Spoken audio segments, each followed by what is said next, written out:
एक हीरा असली है और एक हीरा नकली है। महाराज इतना सा चाहता हूं, यदि आपने या आपकी सभा में जितने मंत्री बैठे हुए हैं, जितने विद्वान से विद्वान बैठे हुए हैं, जितने ज्ञानी से ज्ञानी बैठे हुए हैं, अब राजा की सभा में कौन नहीं होता? विद्वान से विद्वान ब्राह्मण भी होते, पंडित भी होते, साधुजन भी होते, संतजन भी होते, मंत्री भी होते, संतरी भी होते, जो सारे जितने बैठे हुए हैं, जितने सैनिक, जितने मंत्री, जितने सभासद जितने बैठे हुए हैं, जितने जोहरी बैठे हुए हैं, मेरा निवेदन है, अगर आपकी सभा में और आप बता दोगे कि असली हीरा कौन सा है और नकली हीरा कौन सा है, आपने बता दिया असली कौन सा है, तो मैं असली हीरा आपको देकर चले जाऊंगा। और अगर नहीं बताया तो आपसे हीरे की कीमत लेकर आऊंगा, क्योंकि मैं सारे राज्यों में घूमता घूमता आया हूं, हर राज्य में मैं जीतता आया हूं, क्योंकि आज तक कोई मिला ही नहीं कि जिसने बता दिया कि इसमें असली हीरा कौन सा। जितने का हीरा है उतने का रुपया मैं आपसे लेकर जाऊंगा। अगर आपने गलत उत्तर दिया तो, अगर हीरा असली बता दिया तो वो हीरा आपका, और हीरा असली नहीं बता पाए तो उस हीरे की कीमत आपको देना है, वो हीरे की कीमत आपको देना पड़ेगी। राजा ने कहा, बड़े बुरे फंसे, अगर हीरा मालूम पड़ गया तो ठीक है कि मिल जाएगा, और अपने राज्य में इतना सुंदर हीरा है भी नहीं, और इतना बढ़िया हीरा अपने को प्राप्त हो जाएगा। पर दिक्कत इस बात की है, अगर हीरा नहीं पहचान में आया तो बताओ 5-10 करोड़ रुपए तो वैसे ही देना पड़ेगा, और ना जाने कितने ले जाए इसका क्या भरोसा है, क्योंकि 10 करोड़ से कम का हीरा तो दिख नहीं दिया। अब इतना हीरे का पेमेंट तो देना ही पड़ेगा। फिर भी राजा ने कहा, हमारे पास में बहुत अच्छे अच्छे जोहरी बैठे हुए हैं, हमारे पास में बहुत बड़े बड़े सभासद बैठे हुए हैं, हमारे पास में बहुत बड़े बड़े मंत्री बैठे हुए हैं, सब बताएंगे कि हीरा कौन सा असली है, कौन सा नकली है, ये सब बताएंगे। राजा ने सबको कहा, जाओ देखो जरा, जाते जाओ। अब कुछ तो उठ के जाने लगे, पर कुछ के मन में आया, अगर हमने बता दिया और ये नकली निकला तो राजा हमारा माथा खा जाएगा, हम तो उठे ही नहीं तो अच्छा। अब आधे उठ नहीं रहे, कोई जा रहा है, कोई आ रहा है, कोई नहीं जा रहा, कोई नहीं आ रहा, आधे जा रहे हैं, आधे आ रहे हैं, उठते ही सब हार गए, कोई उठने को तैयार नहीं हुआ, कुछ लोग गए तो उत्तर दे नहीं पाए। आखिरी में एक अंधा व्यक्ति बाहर खड़ा हुआ था, कोई अंधा बाबा बाहर खड़ा हुआ था। उस अंधे बाबा ने अंदर सूचना पहुंचाई कि मेरे को आवाज सुनाई दिए कि कोई 2 हीरे लेकर आया है, और वो हीरे पूछ रहा है इसमें असली कौन सा, नकली कौन सा। तो अंधा बाबा बोला, मुझे अंदर ले चलो, मैं बता सकता हूं कि असली हीरा कौन सा है और नकली हीरा कौन सा है। सैनिक लोग हंसने लगे, बताओ, एक तो आंख से अंधा, हीरे को तो देख नहीं सकता, और असली और नकली बताएगा कैसे ये? एक तो आंख से अंधा है, अब असली और नकली हीरा ये बताएगा कैसे? फिर भी अंदर ले गए सैनिकों ने, जाकर कहा, महाराज दरवाजे पर एक अंधा बाबा आया है, अंधा बाबा कह रहा है कि हीरा मैं बताऊंगा। राजा ने कहा, लेके आओ उसको, अंदर लेके आओ। राजा ने कहा, महाराज आपको मालूम है आप आंख से अंधे हो? बाबा बोला, हाँ गुरु, हाँ महाराज जी, मेरे को मालूम, मेरी आंखें नहीं है, बचपन से मेरी आंख गई हुई है। अच्छा, तो आप कैसे बता सकते हो कि हीरा असली है कि नकली? अंधे बाबा बोले, ये तो हीरा देख के बताऊंगा। तो आंख तो है ही नहीं, देखोगे क्या? नहीं, मुझे बताना है बस, आप मुझे। अब राजा ने मन में सोचा, एक ने भी तो नहीं बताया, अब जो होगा देखा जाएगा, इस अंधे पर विश्वास करो। और अंधे पर विश्वास करा, अंधे को ले जाकर हीरे के पास खड़ा करा, हीरे के पास खड़ा करा, हीरे को देखकर अंधे ने बता दिया कि ये हीरा असली है और ये हीरा नकली है, पहचान कर बता दिया उसे। अंधे ने कह दिया, ये हीरा असली है, ये हीरा नकली है। जैसे ही अंधे ने कहा, जो जौहरी था, जो हीरा लेकर आया था व्यापारी, उसने कह दिया बिल्कुल सही बोला ये अंधा, ये अंधा बाबा बिल्कुल सही बोला है, ये हीरा असली है। राजा ने अपने नगर में डोंडी पिटवा दी, बहुत जोरदार आनंद में ये हीरा में प्राप्त हो गया, बिना पैसे के, बिना शुल्क के। सारा तैयारी होने लगी, नगर में डोंडियां पिटने लगी, दरवाजे पर, द्वार पर घी के दिए जलने लगे, पूरे नगर में आनंद हो गया। करोड़ों रुपए का हीरा आज फ्री में मिल गया इस अंधे के चक्कर में, इस अंधे बाबा के चक्कर में। पर राजा के हृदय में खलबली मची रही कि अंधा जब अच्छे अच्छे व्यापारी नहीं पहचान पाए, जौहरी नहीं पहचान पाए, सैनिक नहीं पहचान पाए, सभासद नहीं पहचान पाए, तो ये अंधे ने कैसे पहचान लिया। तो राजा उस अंधे के पास गया, अंधे से जाकर पूछा, बाबा ये तो बताओ कि तुम पहचाने कैसे, तुम्हारी तो आंखें नहीं थी। इतने में वो अंधा बाबा बोला, महाराज बात इतनी सी है, धूप बहुत तेज पड़ रही है, उस धूप में मैंने दोनों को हाथ लगा कर देखा, जो धूप में गर्म हो गया था वो कांच का टुकड़ा था, जो ठंडा था धूप में वो हीरा था।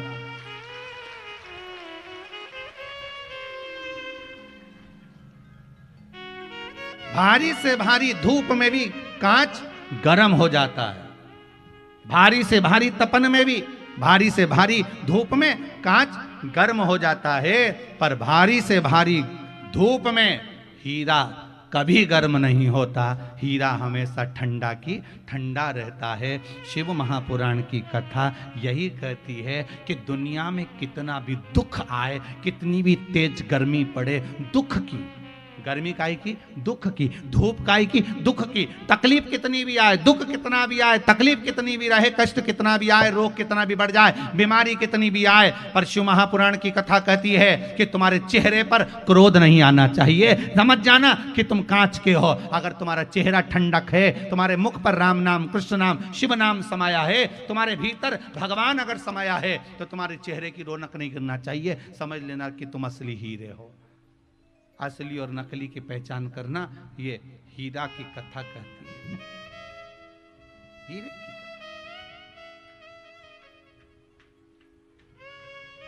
थोड़ा सा दुख आया और मालूम पड़े आप इतने दुखी हो गए, इतने चिंतित हो गए, इतने चिंतित हो गए कि घर के लोगों को भी लगने लगा किसी को चिंता ज्यादा है।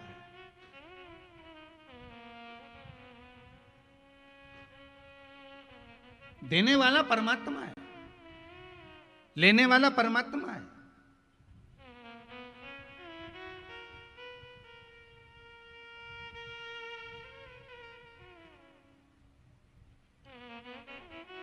कल किसी ने व्हाट्सएप पर मैसेज करा था, पटना से कोई मैसेज करे होंगे, ऑफिस में गया था, कथा सुन रहे हैं, उन्होंने मैसेज करा था, गुरुजी से कहना हमारा आने का कथा में बड़ा मन था, पर क्या करें हम कथा में पहुंच नहीं पाए शेर घाटी, क्योंकि अभी ये कोरोना महामारी में हमारा जो पति है वो शांत हो गया था और मेरा बेटा भी उसी बीमारी में, कोरोना महामारी में चले गया था।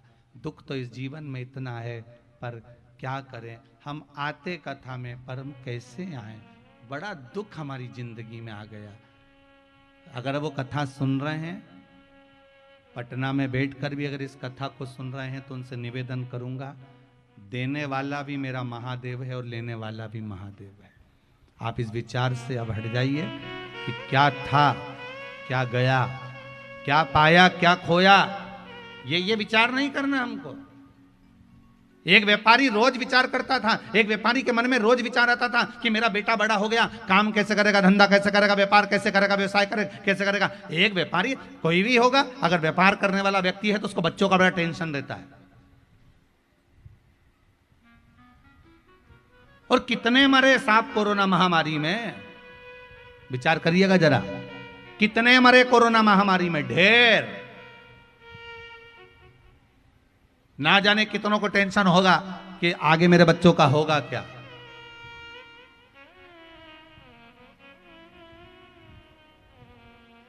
आगे मेरे बच्चों का होगा क्या।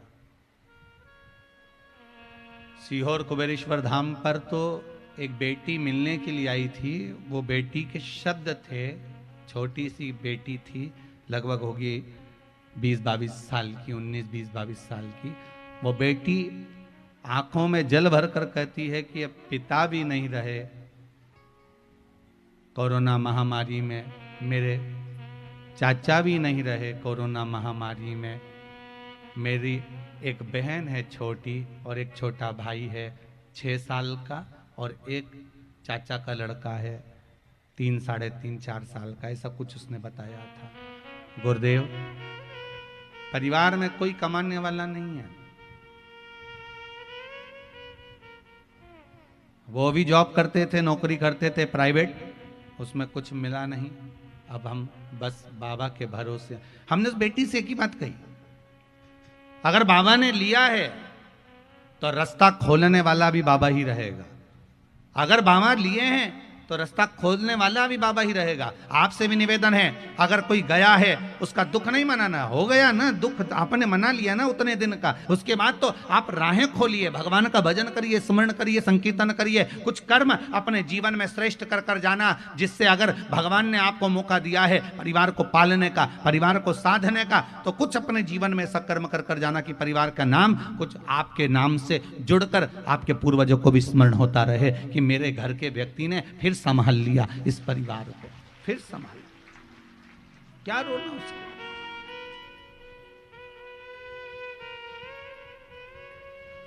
व्यापारी के मन में दुख रहता है, मेरा बेटा क्या करेगा। और केवल व्यापारी के मन में दुख नहीं है, आप जितने लोग कथा में बैठे हो ना, सबको टेंशन रहती है, हमारे बच्चे का क्या होगा, गुरुजी इसको आशीर्वाद दे दो, ये अच्छा कर लेगा, ये अच्छा कर लेगा।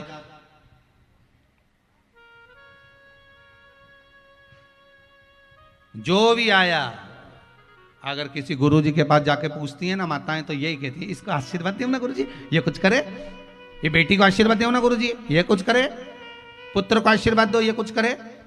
पर एक माता के मुख से ये नहीं निकला, एक माता के मुख से ये शब्द नहीं निकला कि गुरुजी मेरे बेटे को यह आशीर्वाद दो कि मेरी सेवा दिल और जान से करे, मेरे बच्चों को यह आशीर्वाद दो कि दिल जान से मेरी सेवा करे। नौकरी करे वो अपनी जगह पर, क्योंकि भाग्य में लिखा है तो नौकरी तो करना पड़ेगी, सर्विस तो करना पड़ेगा, व्यापार तो करना पड़ेगा, पर सेवा भी करे वो साथ में हमारी।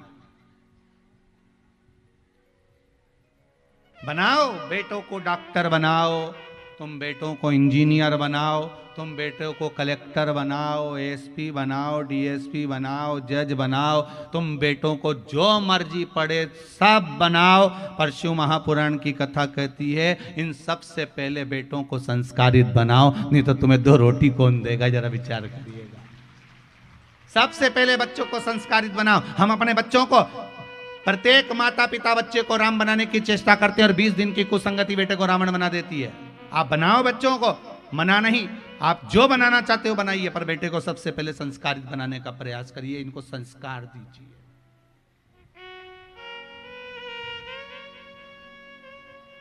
इनको संस्कार होना जरूरी। आज हम नहीं दे पा रहे महाराज, बहुत कठिन है संस्कार देना भी।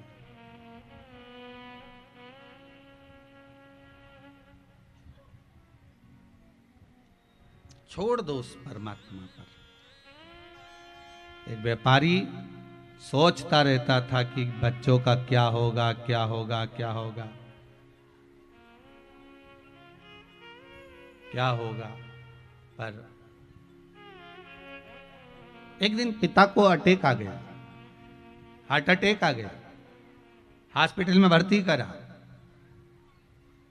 इसका लड़का दौड़ कर आया, पिता को अटैक आया, हॉस्पिटल में सेवा करने लगा। इसका एक दोस्त आ गया, वो भी सेवा में लग गया। समय निकल गया। 4-5 घंटे बाद डॉक्टर ने कहा अब तुम्हारे पिताजी खतरे के निशान से बाहर हैं, अब खतरा टल चुका है।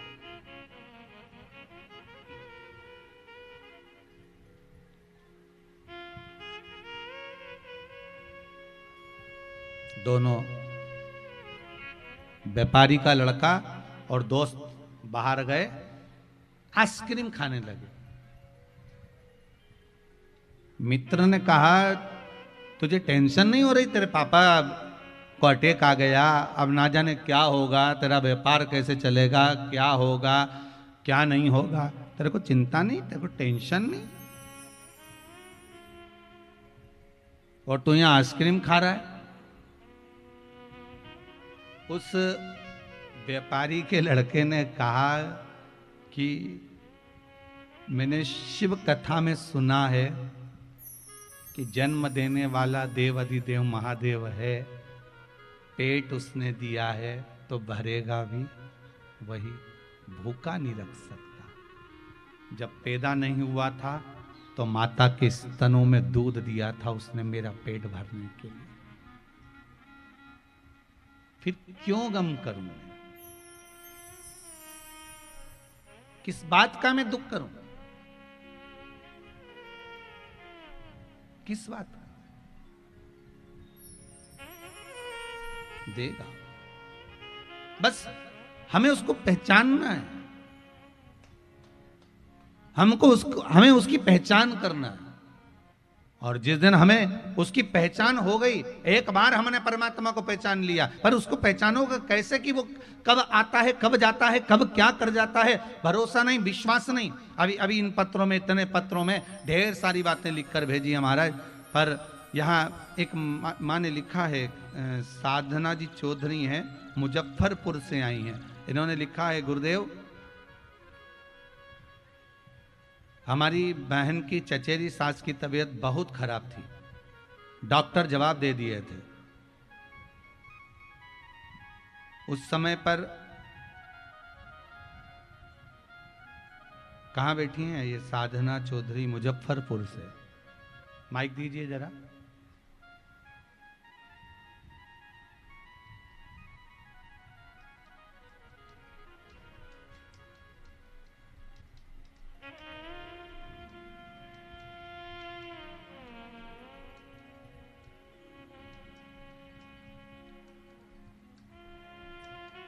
श्री शिवाय नमस्तुभ्यम। श्री शिवाय नमस्तुभ्यम। श्री शिवाय नमस्तुभ्यम गुरु जी। आनंद करिए, कैसे हैं जी? ठीक है। मुजफ्फरपुर से आई हैं दीदी आप? जी। आपने लिखा है इसमें किनका स्वास्थ्य गड़बड़ हो गया था? बहन की सास थी उनका। अब ठीक है एकदम? एकदम ठीक हुई, 2 घंटा में उतर गई वेंटिलेटर पर से। आपने मंत्र जाप किया था जी, उसका फल मिला ना आपको? वेंटिलेटर से हटा दिया आप? अब तो ठीक है बिल्कुल। श्री सब परिवार आए हुए हैं गुरु जी। पूरा परिवार आया है जी, क्या? जी। अच्छा, कहाँ कहाँ बैठे हैं, जरा खड़े हो परिवार वाले। वहाँ पर सासू माँ को लाए हुए हैं वहाँ पर। अच्छा। बहुत बहुत साधुवाद जी, बहुत बहुत साधुवाद, बहुत बहुत साधुवाद। बैठिए विराजिए। श्री एक बार गुरु जी आशीर्वाद दे दीजिए जो हम भी जैसे कराए। शिव महापुराण कथा आप आए हो ना विश्वास लेकर, जी। तो बाबा आपके साथ में जरूर आएगा, पक्का है। एक बार शिव पुराण जरूर करवाएगा। श्री शिवाय नमस्ते। आपने लिखा है, हमारी बहन की चचेरी सास का बहुत तबीयत खराब था, वेंटिलेटर पर थी, डॉक्टर ने कह दिया था आधे घंटे में इनके प्राण छूट जाएंगे। पर बाबा देव अधिदेव महादेव की उस समय पर कथा चल रही थी, पूर्णिमा शिव महापुराण की कथा चल रही थी, आपने लिखा है, जो आस्था चैनल पर आ रही थी। पूर्णिमा शिव महापुराण की कथा में हमने श्रवण करा था कि शिव जी के नाम का मंत्र जाप करना चाहिए। उस मंत्र जाप को हमने दोनों बहनों ने मिलकर जो करना प्रारंभ करा, वेंटिलेटर से नीचे उतार दिया और वो ठीक हो गई। ये बाबा की कृपा है। आपका मंत्र, आपका विश्वास और आपकी श्रद्धा मूल होती है। और एक बात बहुत सुंदर लिखी है कि बाबा से विनती कर कर जा रहे हैं और प्रार्थना है कि एक बार शिव महापुराण की कथा हम भी कराएं। बस ऐसी प्रार्थना बाबा से। हम तो कहेंगे, आपने बाबा से कह दी ना, अर्जी लगा दी है तो बाबा करा ही देगा, ये पक्का। इस मामले में तो आप दिलीप अग्रवाल जी से पूछ सकते हो, ये अर्जी लगा के आए थे 2-3 साल पहले, तो बाबा ने कराई थी। कैसे ही कराई, समय निकाल कर। बीच में लॉकडाउन भी आया, कोई प्रॉब्लम भी आती चली गई, पर बाबा ने करा दिया। बस उससे निवेदन कर दो तो वो कहीं से भी कराएगा, उसकी मर्जी है, उसको कराना।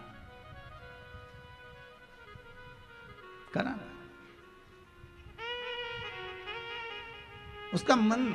ये रांची से गौतम जी आए हुए हैं महाराज, 2 बार, एक बार सीओर आ चुके हैं ये कथा लेने के लिए, मात्र गौशाला की कथा लेने के लिए सीओर आ चुके हैं एक बार कुबेरेश्वर धाम में, और फिर वापिस आए कि गुरुदेव बस कथा की तारीख दीजिए। बाबा कृपा क्यों, बस उससे विनय कर जाओ। हम तो आपसे भी कहेंगे, उससे निवेदन कर जाओ, जब वो कृपा करेगा तब अवश्य मिलेगी। क्योंकि अभी तो कथाएं खैर बाबा की कृपा से 2023 तक तो बड़ी मुश्किल है, पर फिर भी बाबा जो कृपा करेगा, कहीं बीच बीच में योग लगाता रहेगा तो कथा बाबा दे ही रहेगा। श्री शिवाय नमस्तुभ्यं। रांची गौशाला के लिए आप कथा लेने के लिए आए हैं, बहुत बहुत साधुवाद। शिव कृपा करे, करुणा सागर करुणा कर। जब तक शिव कृपा नहीं करता तब तक कोई कार्य हो ही नहीं सकता। महाराज, तेरी कृपा बिना ना हिले एक भी अणु, लेते हैं श्वास तेरी कृपा से तनु तनु। हे गंगाधार मुक्ति द्वार ओमकार तू, भोले ओंकार तू, आयो शरण तिहारी भोले तार तार हो। हे शंभु, हे त्रिकालदर्शी कैलाशी, शिव की कथा कर रही है, वो देने वाला, बस उसको पहचान के नेत्र चाहिए। इन नेत्रों में पहचान नहीं है।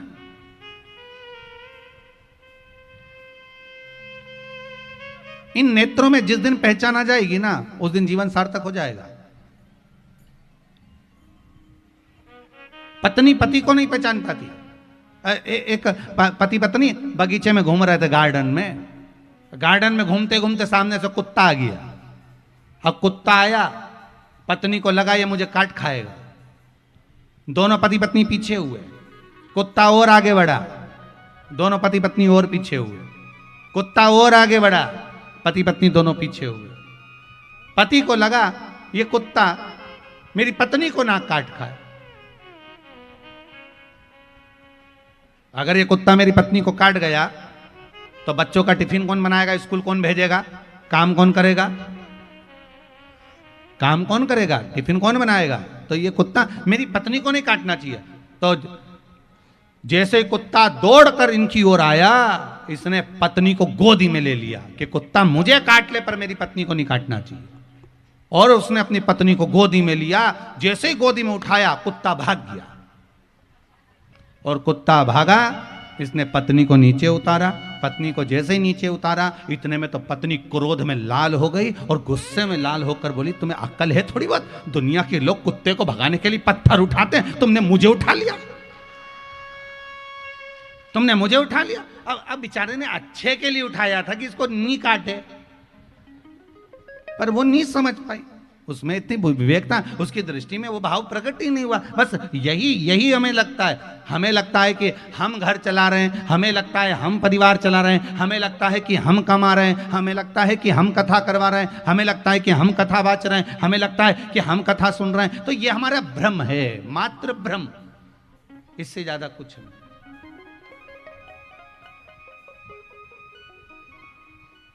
ये केवल हमारा भ्रम है। हाँ, हम कुछ नहीं कर रहे। भोले आपकी कृपा से सब काम हो करते हो भोले बाबा, मेरा नाम हो है। भोले आपकी कृपा से सब काम हो रहा है। जितना कर रहा है वही तो कर, अपन करता है। बस इन नयनों से हमें श्रेष्ठ देखना है, इन नयनों से हमें श्रेष्ठ।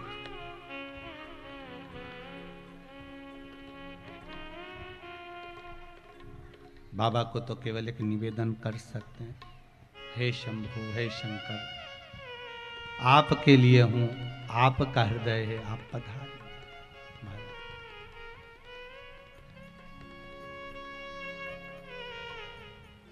बहुत दिन हो गए भोलेनाथ आपसे बिछोड़े, तुमसे बिछोड़े दिन बीत गए। हे शंभु, बहुत दिन बीते आपसे बिछोड़े। मेरे मालिक मुझसे क्यों रूठ गए, अब दर्शन दो एक बार, भोले आ जाओ एक बार। हे शंभु, हे शंकर, हे त्रिकालदर्शी।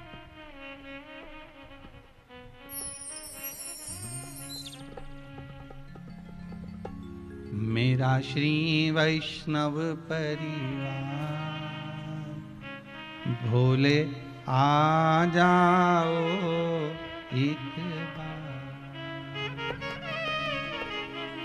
मेरा छोटा सा संसार, जय हो, भोले आ जाओ एक बार।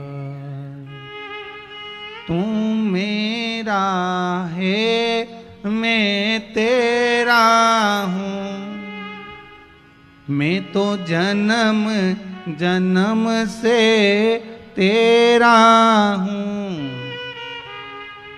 मुझे दर्शन दो एक बार, भोले आ जाओ एक बार।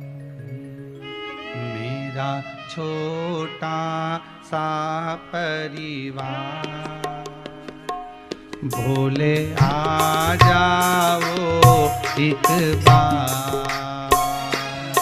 मेरा छोटा सा परिवार। सब गाइए, शंभू को अपने घर बुलाइए। भोले आ जाओ एक बार।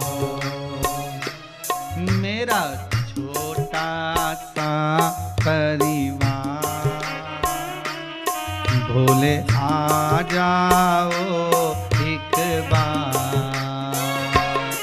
मेरा छोटा सा परिवार, भोले आ जाओ एक बार। भोले आ जाओ, शिव आ जाओ। भोले आ जाओ, शिव आ जाओ। भोले आ जाओ, शिव आ जाओ। भोले आ जाओ, शिव आ जाओ।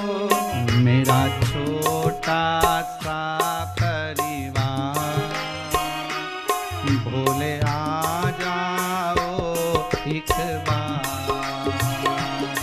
मेरा छोटा सा परिवार, भोले आ जाओ एक बार।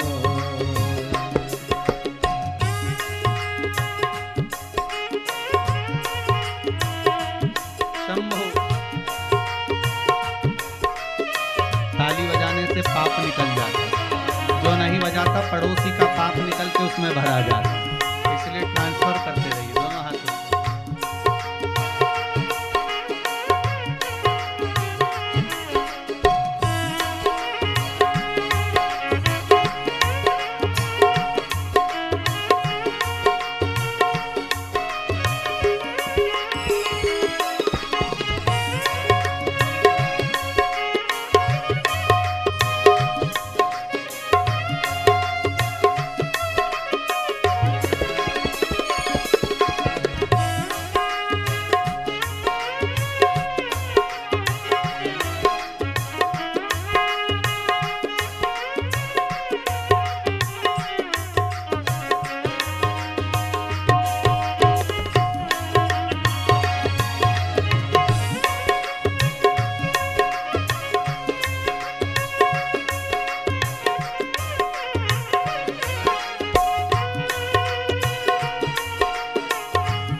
बीत गए तुमसे बिछड़े दिन बीत गए। मेरे मालिक मुझसे क्यों रूठ गए। मेरे मालिक मुझसे क्यों रूठ गए। मेरे मालिक मुझसे क्यों रूठ गए। मेरे मालिक मुझसे क्यों रूठ गए। मुझे दर्शन दो एक बार, बोले आ जाओ एक बार।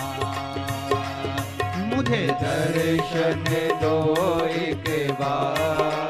शंभो बोले आ जाओ एक बार। मेरा श्री वैष्णव परिवार, बोले आ जाओ एक बार। मेरा छोटा सा परिवार, बोले आ जाओ एक बार। भोले आ जाओ, शिव आ जाओ। बोले आ जाओ, शिव आ जाओ। भोले आ जाओ, शिव आ जाओ। भोले आ जाओ, शिव आ जाओ। मेरा छोटा सा परिवार, शिव आ जाओ एक बार। मेरा छोटा सा परिवार, शिव आ जाओ एक बार।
तो जन्म जन्म से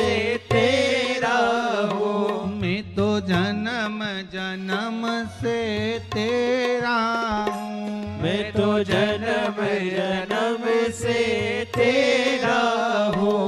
काटो जन्म मरण का फेरा, बोले आधा हूँ एक बार। मेरा छोटा सा परिवार, भोले आ जाओ एक बार।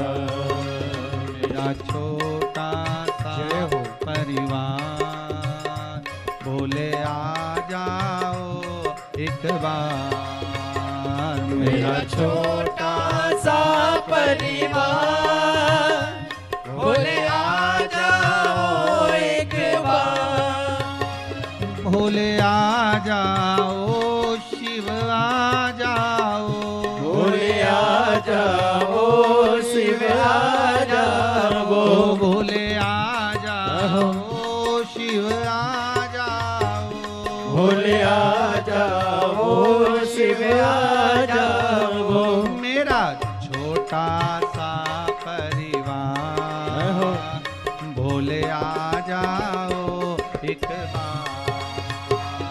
मेरा छोटा सा परिवार, भोले आ जाओ एक बार। मेरा छोटा सा परिवार, भोले आ जाओ एक बार। मेरा छोटा सा परिवार, भोले आ जाओ एक बार। आ जाओ एक बार, भोले आ जाओ एक बार। आ जाओ एक बार, शंभु आ जाओ एक बार। हर हर महादेव शिव उपासना, शिव की भक्ति, शंकर की आराधना कभी हारने नहीं दे सकती। शिव उपासना, शंकर की भक्ति, शंकर भगवान की आराधना, शंकर भगवान की उपासना कभी हारने नहीं दे सकती।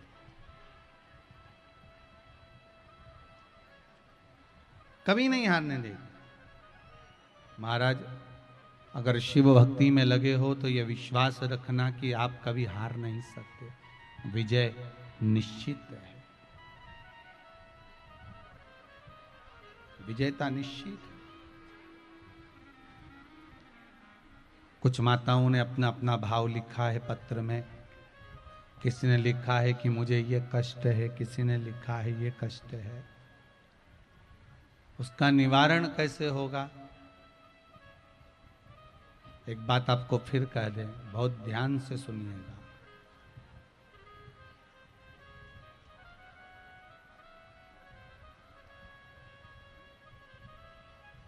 एक 108 नंबर पर फोन लगाओगे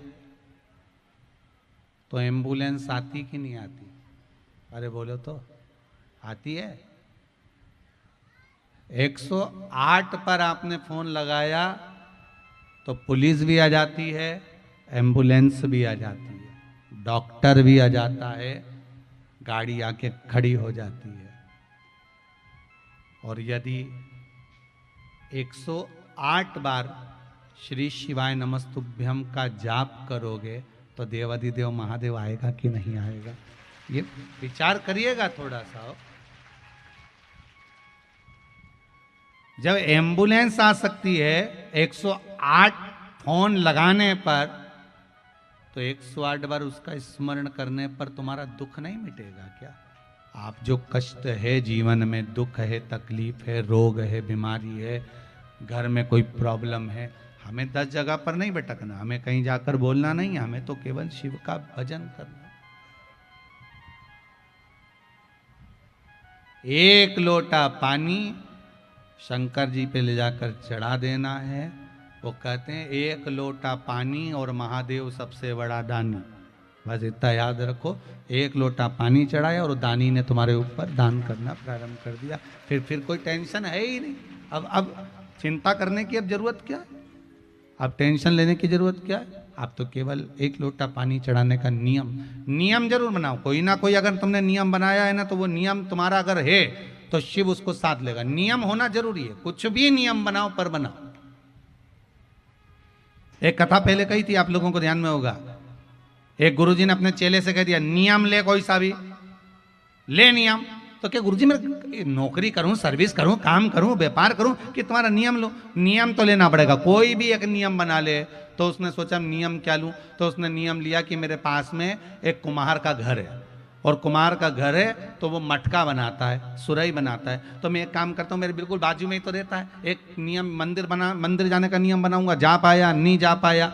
कहीं जाने का नियम बनाऊंगा, जा पाया ना जा पाया। व्रत का नियम बनाऊंगा, उपास कर पाया ना कर पाया। दान देने का नियम बनवाऊंगा तो वो दान कर पाया ना कर पाया। तो एक काम करता हूँ, रोज प्रतिदिन जब तक कुमार का मुंह नहीं देख लूंगा तब तक रोटी नहीं खाऊंगा, पक्का।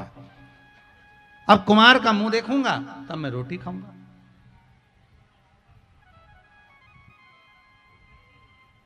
जब तक मैं कुमार का मुंह नहीं देख लेता तब तक रोटी नहीं खाऊंगा, तो नहीं खाऊंगा पक्का। गुरुजी ने कहा पक्का नियम, बिल्कुल पक्का नियम। अब ये तो रोज क्या करता, पहले रोटी खाने से पहले जैसे गांव से आता, रोटी खाने से पहले छत पे जाता, कुमार का मुंह देख लेता, क्योंकि बेचारा तो बनाने में लगा मटका। अब उसका मुंह देखिए आता।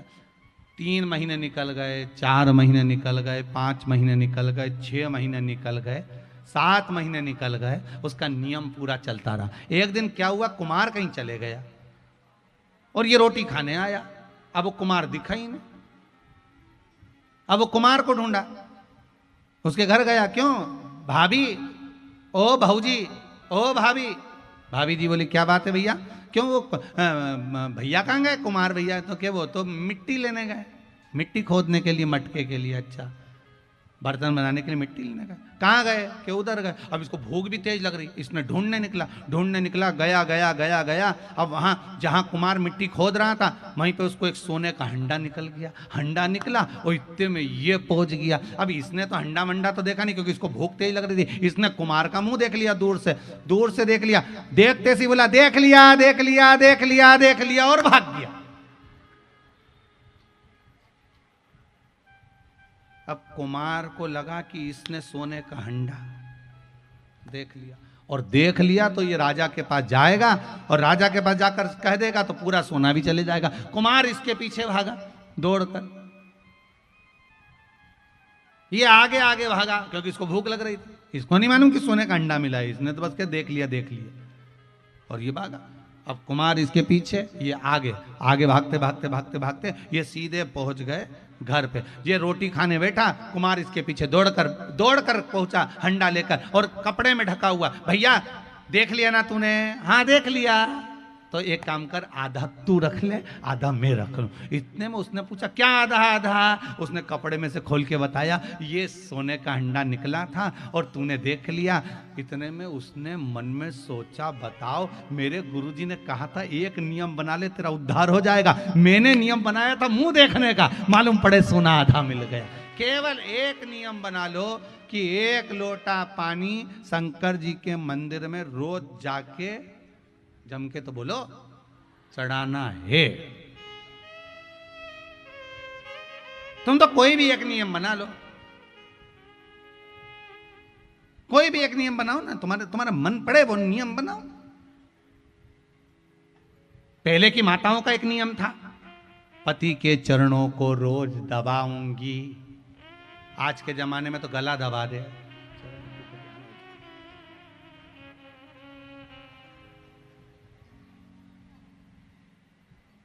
पहले कितना नियम था। पहले की तो पत्नियां पति को रोज सिर पे पल्लू ले इन्हें प्रणाम करती थी। प्रणाम।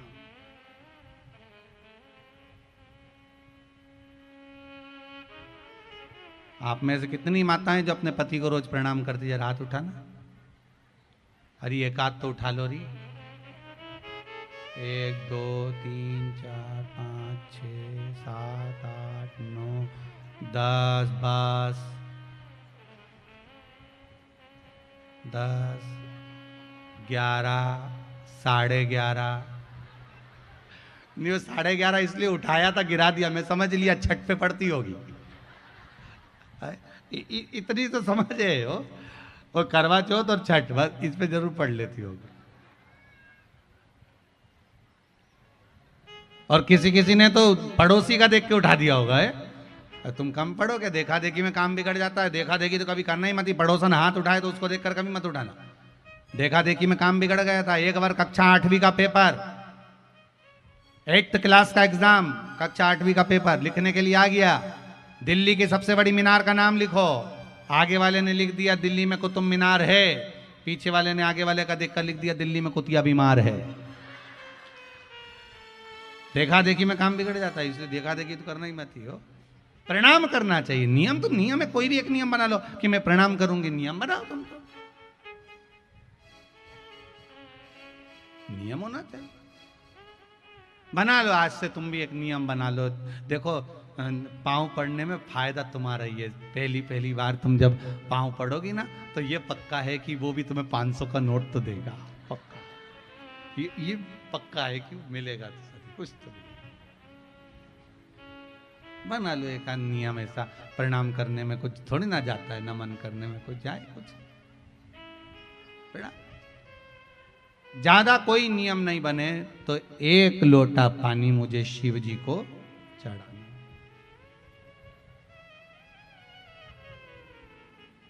बनाओ नियम ऐसा। हाँ, रजो धर्म के समय पर, जब रजो धर्म रहेगा 7 दिन में काम नहीं कर पाऊंगी, तब मैं मंदिर जल चढ़ाने नहीं जाऊंगी, ठीक है। पर बाकी के दिन अगर मैं अपने नगर में हूँ, अपने गांव शेरघाटी में, या जहाँ से आप लोग आए हो, मैं अपने गांव में हूँ, तो शंकर जी के मंदिर में जाकर जल चढ़ाऊंगी। अगर ये नियम नहीं बना सकते तो एक नियम बनाओ कि मैं शंकर भगवान के शिखर का दर्शन करूंगी, शिखर का दर्शन। ये भी नियम नहीं बना सकते तो एक नियम बनाओ कि मैं प्रतिदिन 1 चावल का दाना भगवान के मंदिर में चढ़ाऊंगी, ज़्यादा भी नहीं तो 1 चावल का दाना चढ़ाऊंगी। ये भी नियम नहीं बना सकते तो एक नियम बनाओ कि मैं शंकर भगवान को बेलपत्र चढ़ाऊंगी। ये भी नहीं बना सकते तो एक नियम बना लो कि शंकर जी के मंदिर में रोज जाके झाड़ू लगाऊंगी, शंकर जी के मंदिर में पोछा लगा दूंगी, शिव जी का जो फूल चढ़ा हुआ है उसको उतार कर मैं बासी फूल निर्माल्य ले जाकर कहीं साइड में रख दूंगी। कुछ भी एक नियम अपनी जिंदगी में बना लो। ये पक्का है कि मेरा देव अधिदेव महादेव तुम्हें खाली नहीं छोड़ेगा, तुम्हारे नियम के बल पर तुम्हें देह जरूर देगा। बनाओ नियम कुछ। अरे ये भी नियम नहीं बनाओ तो ये नियम बना लो कि मैं अपनी सास को सवेरे उठकर सबसे पहले प्रणाम करूंगी। तुम नियम तो बनाओ। 3 महीने में सास भी अपनी सोने की अंगूठी। तुम नियम बनाओ तो सही, बनाओ तो मिले ना। अब तुम बनाओ नहीं और तुम सोचो कि माल मिल जाए तो ऐसे मिले।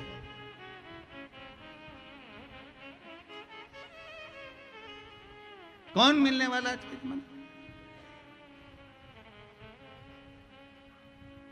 बनाओ नियम एक कि मैं आज से नियम बनाऊं कि 1 लोटा पानी हर हर महादेव शिव जी को चढ़ाऊंगी। और इतना नियम ये भी नहीं बनाओ तो एक नियम बना लो, मैं अपने मोबाइल पर रात्रि को सोते समय 5 मिनट शिव महापुराण की कथा सुनूंगी, पर सुनूंगी बिना सुने नहीं सोऊंगी। ये भी नियम बना सकते हो। और होगा, कई लोगों ने तो बना के भी रखा होगा। कितनों ने बनाया? जरा हाथ उठाना, कौन को रात में कथा सुन के सोते हो? अरे वाह, बहुत सारे। उधर लो, उधर लो, आप इधर लो। बनाना चाहिए नियम कि मैं कथा सुने बगैर नहीं सुनूं, भले आधा घंटा सुनूं, 15 मिनट सुनूं, 10 मिनट सुनूं, पर सुनूंगी। ये भी मेरा नियम, कथा सुनूं। शंभु शरणे पड़ी मांगो घड़ी रे घड़ी, दुख का दया करी ने दर्शन।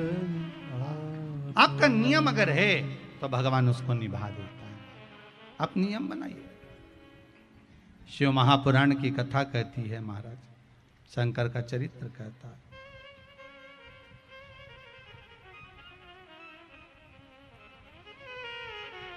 शिव का स्मरण आज विदल और उत्पल 2 असुर जिनका संहार स्वयं मां जगत जननी माता पार्वती जी ने किया, जिनका संहार। और विदल और उत्पल ये दोनों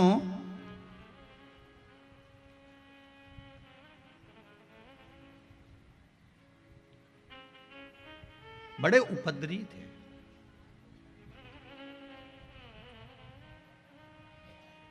अच्छा, एक बात बहुत ध्यान देना कि जितने भी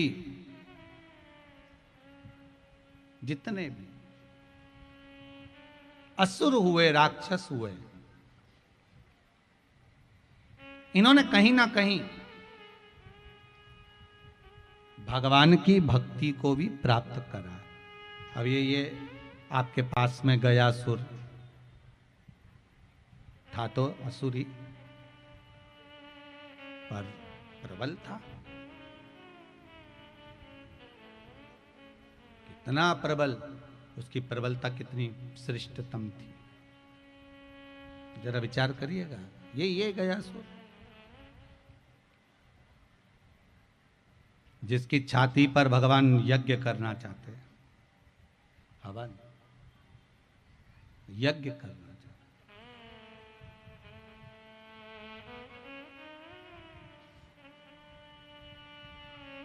और कौन करना चाह रहा है?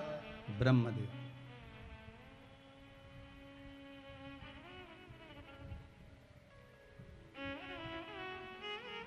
यज्ञ करना चाह रहे हैं।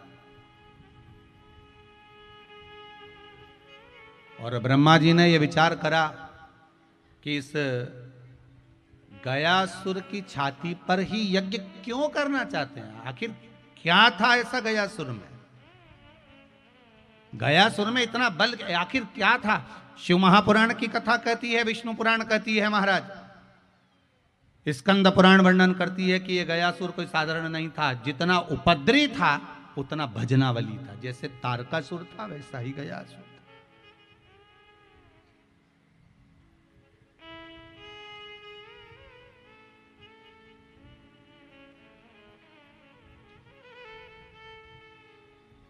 बड़ा अब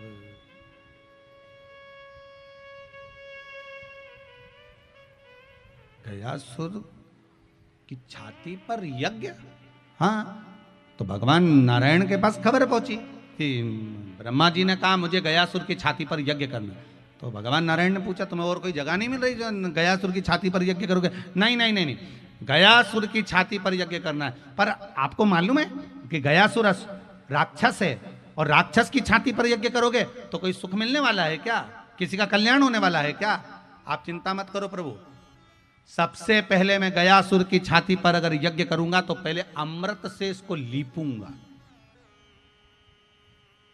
अमृत से लीपोगे? भगवान विष्णु ने कहा आपको मालूम है, अमृत तो देवताओं लेकर गए थे और सबने पी लिया, अमृत बचा कहाँ है? इतने में ब्रह्मा जी ने कहा मुझे मालूम है अमृत एक जगह पर रखा हुआ है और उसको लाकर कोई विद्वान ही दे सकता है। कोई बुद्धि और विवेक में जो तीव्र होगा वो लाकर देगा।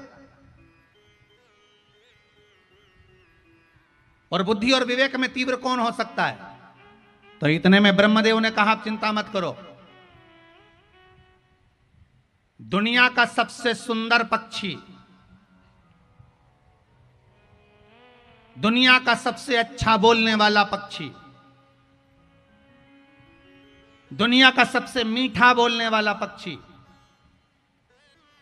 जो सुंदर भी बहुत है, जिसके सामने सारे हंस सारे बगुले फीके हो जाएं, ऐसा पक्षी मैं बुलवाता हूं। वो अमृत ढूंढेगा जो चतुर भी है, विद्वान भी है। तो के वो कौन सा पक्षी है? दुनिया का सबसे सुंदर पक्षी है कौन सा? कौवा। दुनिया का सबसे सुंदर पक्षी था कौवा। इतना सफेद था कौवा कि हंस भी उसके सामने फीके थे। इतना सफेद था कौवा कि उसके सामने बगुले भी फीके थे। इतना सुंदर था कौवा। कौवा इतना मीठा बोलता था कि कोयल की आवाज तो एकदम फीकी है कौवे के सामने। इतना मीठा कौवा बोलता था, इतना सुंदर था, इतना मीठा बोलता था। ब्रह्मा जी ने कौवे को बुलाया, कौवा इधर आओ। कौवे ने कहा बोलिए प्रभु। ब्रह्मदेव आज्ञा करिए, क्या करना है मुझे? ब्रह्मा जी ने कहा जाओ अमृत को ढूंढो, और अमृत अगर तुम्हें मिल जाए, अमृत अगर तुम ढूंढ लो तो तुम मुझे बता देना। अमृत को ढूंढने के बाद आप मुझे बताना, मैं अमृत को लेने जाऊंगा और अमृत को लेकर आऊंगा और अमृत से गयासुर की छाती को लीपूंगा, शरीर को लीपन करूंगा और उसके ऊपर फिर मैं हवन करूंगा, यज्ञ करूंगा। ठीक है। अब कौवे से कहा कि अमृत को देखकर आना, परख कर आना, पर एक बात का ध्यान रखना, कितनी भूख लगे प्यास लगे पर अमृत को मत चखना, क्योंकि यहां में झूठा कर देगा तो झूठा सामान यहां कैसे कम करूं। अब आप सब तो गया जी के नजदीक में रहते हो तो आपको यह कथा ज्यादा मालूम होगी कि कौवा गया उड़ते उड़ते अमृत को ढूंढने के लिए, और कौवा जब अमृत ढूंढने के लिए गया, अमृत ढूंढकर जब कौवा ढूंढते ढूंढते 15 दिन 20 दिन निकल गए, कौवा भूखा प्यासा चले जा रहा है, तब जाकर कौवे को एक जगह पर अमृत मिला। पर कौवे को भूख बहुत लग रही थी, प्यास लग रही थी, कहीं पानी नहीं दिखा, कहीं भोजन नहीं मिला। कौवे ने उसी समय पर अमृत के पात्र को झूठा कर दिया।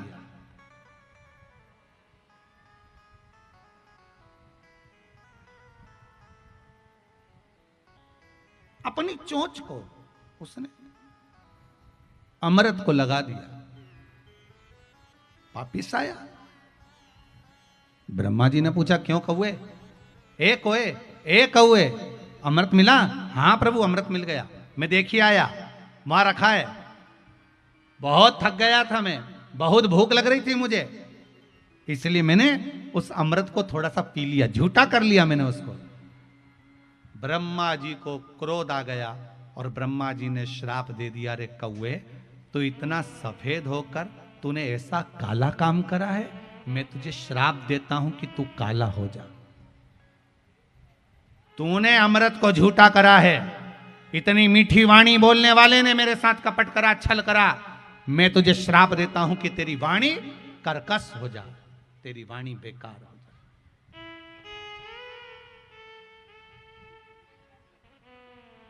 ये वाणी तेरी कर्कश हो।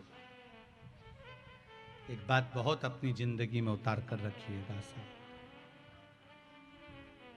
किसी को विष दे दो चल जाएगा, पर किसी के साथ विश्वासघात कभी मत करो। जिंदगी में कभी किसी के साथ विश्वासघात मत करना। विष दे दोगे चल जाएगा, पर विश्वासघात मत करना।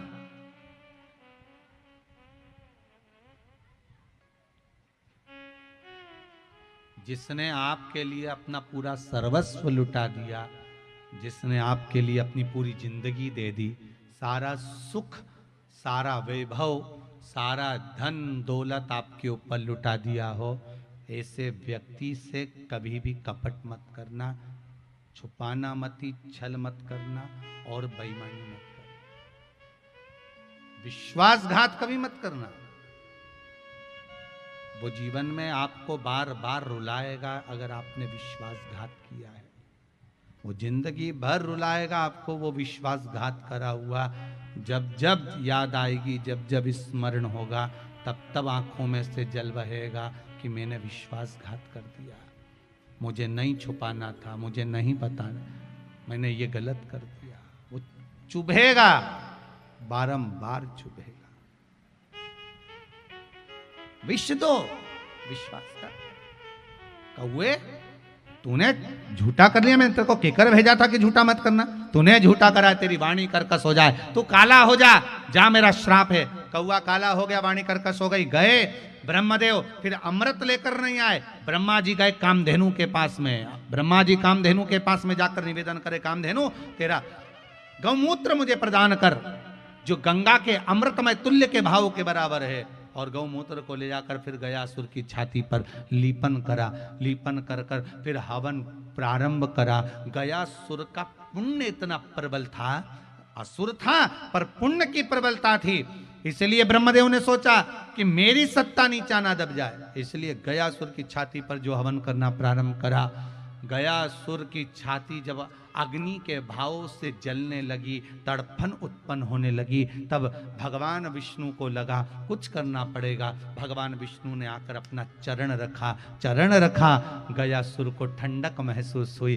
गयासुर अब आराम से लेटा हुआ है, पर गयासुर ने भगवान विष्णु से कहा, प्रभु आपका चरण मेरे ऊपर रखा गया, जिस चरण को पाने के लिए देवता तक तरसते थे वो उनको नहीं मिला, मुझे मिल गया। ऐसी कौन सी कृपा आपकी प्राप्त हो गई, क्या करा है मैंने? भगवान कहते, गयासुर तूने अपना शरीर का दान दे दिया ब्रह्मदेव को। ब्रह्मदेव को तूने शरीर दान दिया है, चरण मेरा तेरे ऊपर रखा है, चिंता मत करना। गयासुर, सारी दुनिया में जितने भी जीव भटक रहे होंगे, तेरे इस गया क्षेत्र में आने पर भले कोई पिंड का दान नहीं भी देगा और गया क्षेत्र के अंतर्गत आकर अगर खड़ा भी हो जाएगा तो भी उसके जीवों का कल्याण हो जाएगा। ये वो गया क्षेत्र, तू क्यों चिंता नहीं?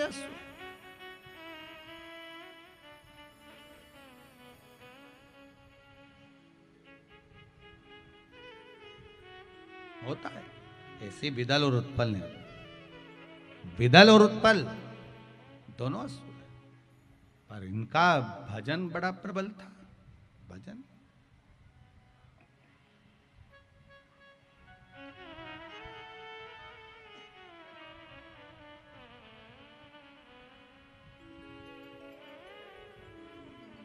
और विदल और उत्पल दोनों सम्मुख आए।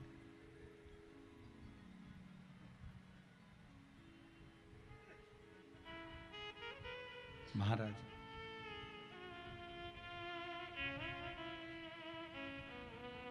जब देखा पार्वती जी के सौंदर्य को देखकर लोभित हो गए, लोभित। एक बात बहुत ध्यान दीजिएगा, नारी की सुंदरता है, पुरुष की सुंदरता है, पर उसकी ओर आसक्ति होना यह श्रेष्ठता नहीं। आज विदल उत्पल को देखा, पार्वती जी की ओर आए, इन्होंने उठाया कुंदुक, माता पार्वती ने प्रहार करा, विदल उत्पल के प्राण छूटे। वो कुंदुक भगवान शिव जी के चरणों में गया तो शिव जी का नाम कुंदकेश्वर पड़ गया। क्या नाम पड़ा है? कुंदकेश्वर। कुंदकेश्वर, भगवान कुंदकेश्वर का स्मरण अगर जीव करता है, भगवान कुंदकेश्वर का स्मरण करता है, नाम जाप करता है, उसका भी फल बहुत है महाराज। एक बात और अपने जीवन में उतारी है, कई माताओं ने प्रश्न, कुछ माताओं के हैं कि घर में लक्ष्मी नहीं है, संपदा नहीं है, बहुत दुखी चल रहे हैं। पहले तो आप वो जल का पात्र वाला उपाय कर लो जो पहले बताया है, वो नहीं कर सकते तो कुंदकेश्वर का उपाय करिए। बेलपत्री,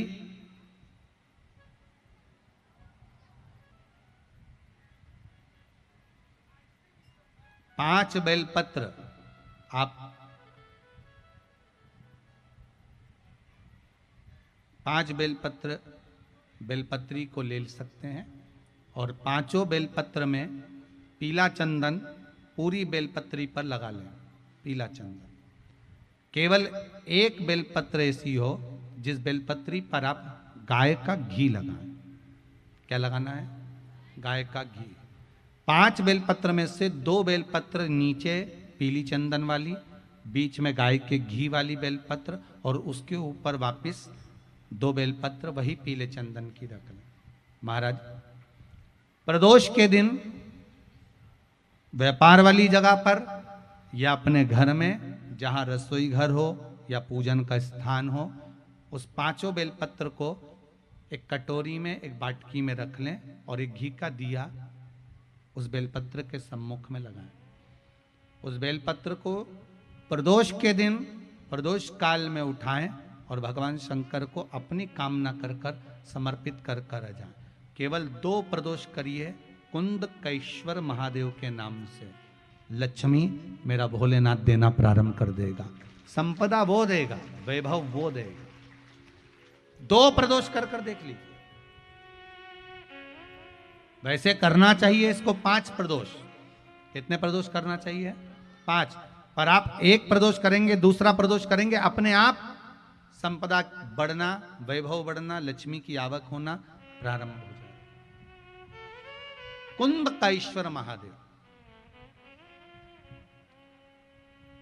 लक्ष्मी की वृद्धि कर देता महाराज। और कहीं रोग बीमारी सता रही हो,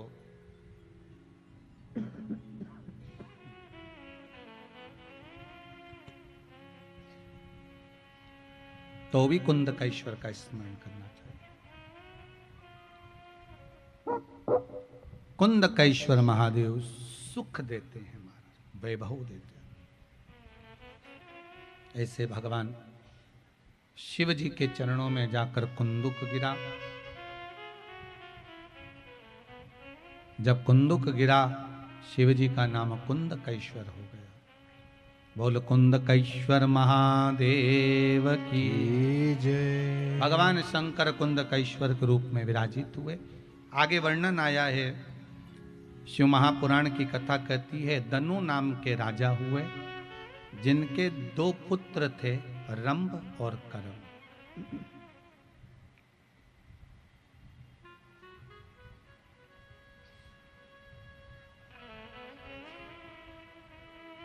दो पुत्र हैं। दनु नाम के राजा के 2 पुत्र हैं, रंभ और करम।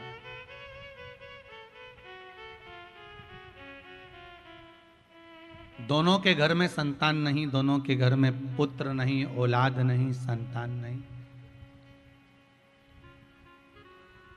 जब दोनों के घर में संतान नहीं है, दोनों के घर में औलाद नहीं है, महाराज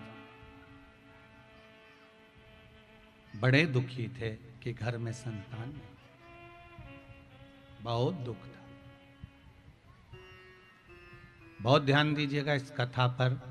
जिनके घर में एक प्रश्न है किसी माता का कि घर में बेटियां हो और बेटा नहीं हो। महाराज, बेटियां हैं घर में पर बेटा नहीं हो तो दुनिया के लोग कहते हैं वंश कैसे बढ़ेगा, वंश कैसे चलेगा। पत्र है, आया है हमारे पास में लिखा हुआ।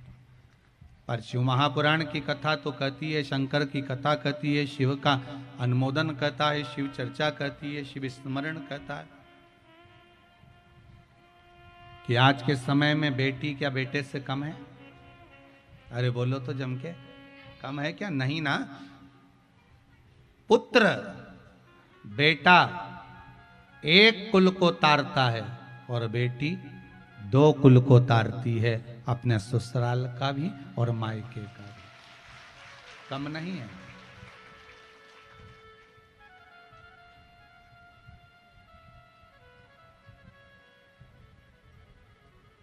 भाग्यशाली होते हैं जिनके घर में बेटियां होती हैं। जिनके घर में बेटी होती है वो भाग्यशाली होते हैं, भगवान के कृपा पात्र होते हैं कि घर में बेटी हुई।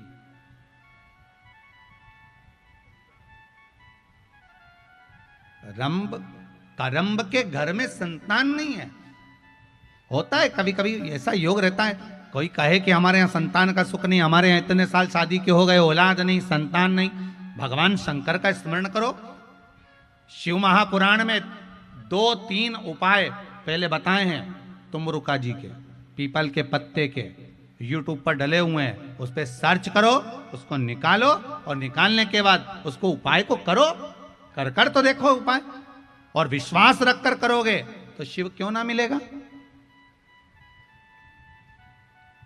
अगर विश्वास रख कर कराए तो भगवान देगा, जो ये पक्का, विश्वास रख कर करो। भरोसो दृढ़ इन चरण न कैरो, श्री वल्लभ नक चंद्र छटाविन, सब जग माही अंधेरो। अगर विश्वास पक्का है तो शिव भी मिलेगा। मिलेगा जी महाराज।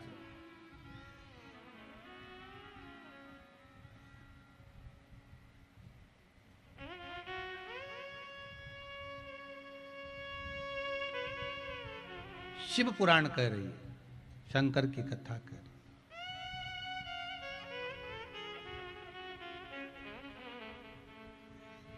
शिव महापुराण कहती है कि आपका विश्वास अगर दृढ़ है, रंभ करम तपस्या करने के लिए गए, पानी में खड़े होकर तप कर रहे थे, इतने में मगर आ गया। मगर ने आकर करम्ब को खा लिया। रंभ को लगा मेरा भाई मर गया, अब क्या करा जाए। रंभ वापिस आया, भाई तो मर चुका था जिसको मगर खा चुका था। रंभ ने क्या करा, चारों तरफ से अग्नि जलाकर बीच में बैठकर तप करना प्रारंभ करा। भगवान ब्रह्मा जी प्रकट हो गए। ब्रह्मदेव ने कहा मांगो रंभ, क्या चाहिए तुम्हें। रंभ ने कहा महाराज हमारे यहाँ संतान नहीं, मेरे यहाँ औलाद नहीं, आप कृपा करोगे तो मेरे यहाँ संतान होगी। आप कृपा करोगे तो मेरे यहाँ संतान होगी, मेरे यहाँ संतान नहीं है।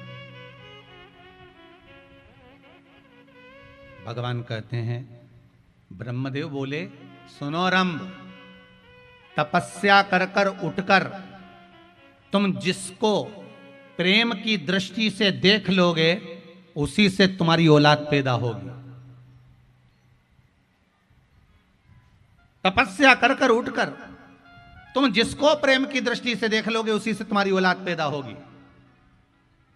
कितना सुंदर संवाद कहती है शिव महापुराण की कथा कि शंकर के मंदिर जाओ, शिव की कथा में जाओ, तीर्थ जाओ, कहीं अच्छे स्थान पर जाओ तो वहां से जाने के बाद अपने ही घर में आओ, किसी दूसरे के घर में मत जाओ। किसके घर में आओ, अपने घर में आओ। क्यों, जब हम कोई उपास कर कर, व्रत कर कर, पूजन कर कर, साधना कर कर, तीर्थ कर कर, कथा श्रवण कर कर अपने घर में आते हैं तो उस भूमि का जो तेज बल होता है, उस भूमि का जो तप बल होता है, उस भूमि का जो पुण्य बल होता है, वो हमारे कपड़ों में चिपक कर हमारे शरीर के द्वारा, हमारी दृष्टि के द्वारा हमारे घर में प्रवेश कर जाता है और ना जाने कितने जीवों का कल्याण कर जाता है। कितने जीवों का कल्याण।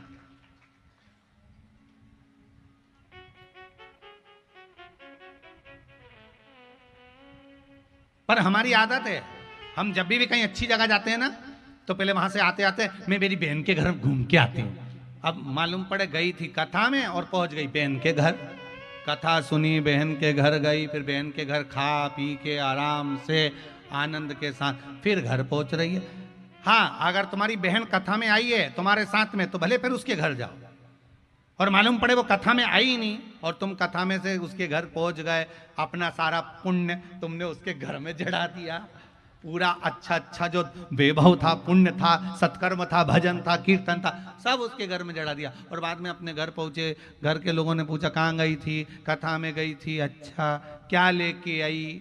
तो बहन के घर में जितनी निंदा भरी हुई थी, क्योंकि उसने सब निंदा करी, मेरी सास तो ऐसी, मेरी बहू तो ऐसी, मेरा तो जो कथा थी वो तो उसके घर छोड़ी आई और उसके घर की सारी बुराई निंदा बटोर के अपने घर ले गई।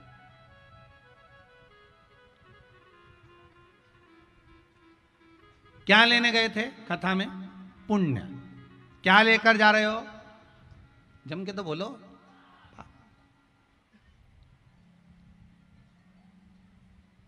गए थे पुण्य लेने के लिए, लेकर आ गए।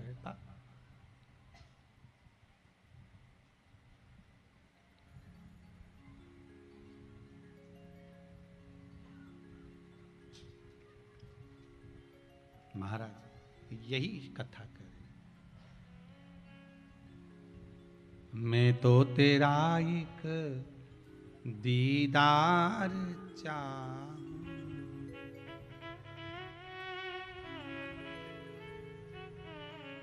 दीवाना तेरा तेरा प्यार चाहूं।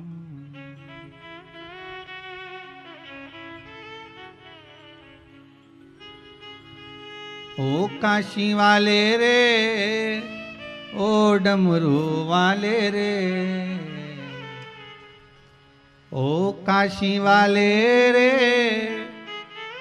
ओ डमरू वाले रे, मेरा दिल तुझ पे कुर्बा, ओ काशी वाले रे, मेरा दिल तुझ पे कुर्बा, ओ काशी वाले रे। ओ मेरा दिल तुझ पे कुर्बा, ओ काशी वाले रे। ओ मेरा दिल तुझ पे कुर्बा, ओ काशी वाले रे। ओ काशी वाले रे, ओ डमरू वाले रे, ओ काशी वाले रे, ओ डमरू वाले रे। ओ काशी वाले रे, ओ डमरू वाले रे, ओ काशी वाले रे, ओ डमरू वाले रे।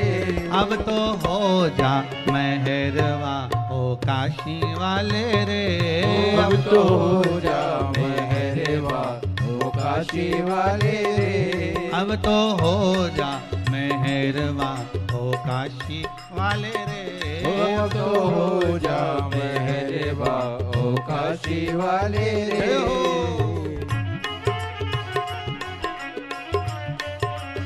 आओ से बड़े आनंद के साथ।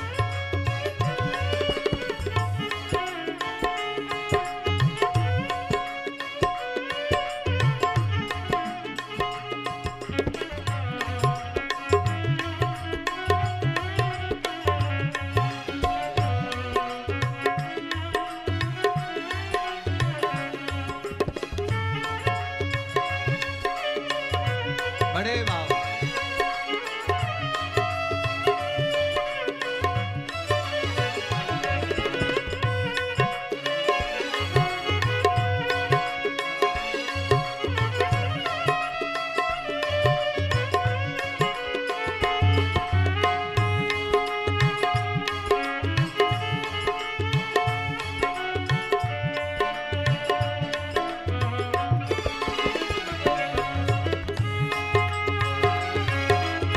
है जब से ये तस्वीर तेरी, ओ देखी है जब से ये तस्वीर तेरी, देखी है जब से ये तस्वीर तेरी, तब से बदल गई है तकदीर मेरी, तब से बदल गई है तकदीर मेरी। ओ तब से बदल गई है तकदीर मेरी, तब से बदल गई है तकदीर मेरी। ओ काशी वाले रे, ओ डमरू वाले रे, ओ काशी वाले रे, ओ डमरू वाले रे।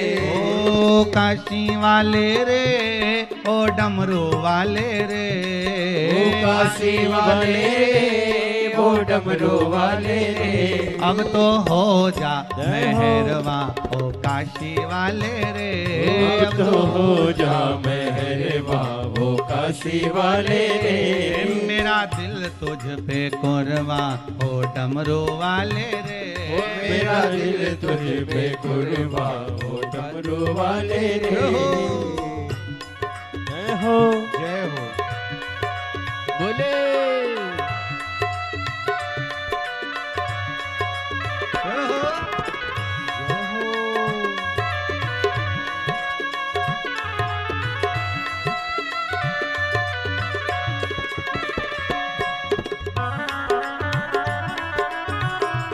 जय हो।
दीदार चाहूं, मैं तो तेरा एक दीदार चाहूं, मैं तो तेरा एक दीदार चाहूं, मैं तो तेरा एक दीदार चाहूं, दीवाना तेरा तेरा प्यार चाहूं, दीवाना तेरा तेरा प्यार चाहूं, दीवाना तेरा तेरा प्यार चाहूं, दीवाना तेरा तेरा प्यार चाहूं। ओ काशी वाले रे, ओ डमरू वाले रे, ओ काशी वाले रे, वो डमरू वाले रे, ओ काशी वाले रे, ओ डमरू वाले रे, ओ काशी वाले रे, वो डमरू वाले रे।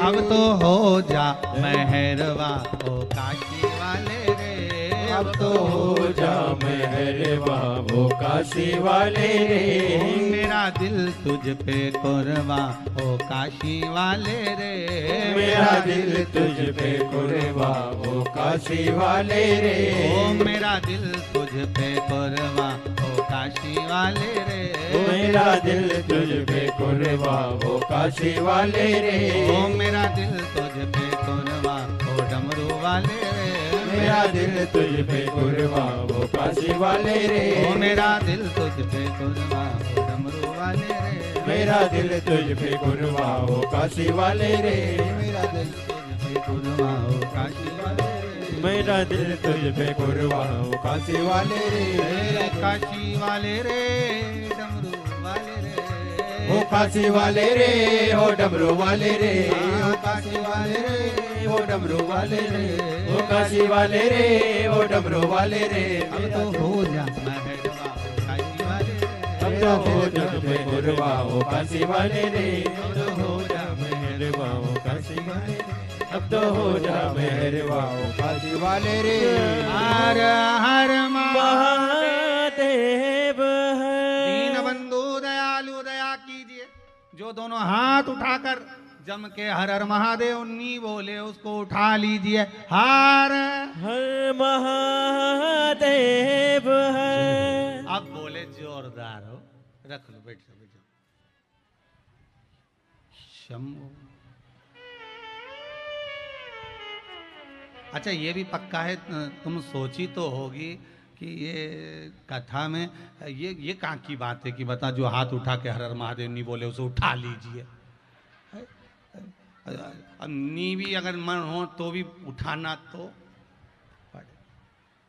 अच्छा यही बात एक बार एक मोटरसाइकिल वाले भैया ने बेचारे ने मैसेज करके लिखा कि तुम्हारे ये मत बोला करो कि हम कथा हेडफोन लगा के काम करते करते मोटरसाइकिल चलाते चलाते सुने, अब बीच में मालूम तुम बोल दो कि हाथ उठा के नहीं बोले उसे भगवान उठा ले, तो हमको गाड़ी खड़ी करना पड़े, फिर बंद करना पड़े, फिर हर हर महादेव बोले तो आसपास वाले सोचे पगला गया।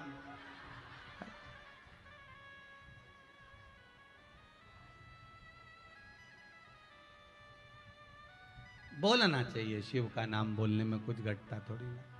अब रंभ तुझे वर देते हैं, तप करने के बाद उठकर तू जब जाएगा, जिसको प्रेम से देख लेगा उसी से तेरी संतान होगी। अब रंभ ने तप करने के बाद उठा और फिर निवेदन है कहीं पर भी अच्छी जगह जाओ, भजन कीर्तन सत्संग संकीर्तन मंदिर देवालय तीर्थ, पहले अपने घर जाओ।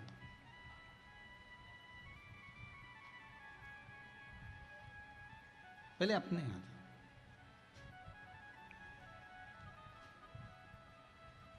जैसे ही रंभ तब कर कर उठा, उठकर जाने लगा, सामने से एक महिष निकल कर जा रही थी। कौन निकल के जा रही है? महिष। महिष मतलब भैंस। और उस भैंस को रंभ ने प्रेम से देख लिया और इसको वर था, जिसको प्रेम से देखेगा उसी से इसकी संतान होगी, उसका गर्भ ठेर जाएगा। और रंभ ने उस महिष को, उस भैंस को प्रेम से देखा, भैंस का गर्भ ठेर गया। भैंस का गर्भ ठेर।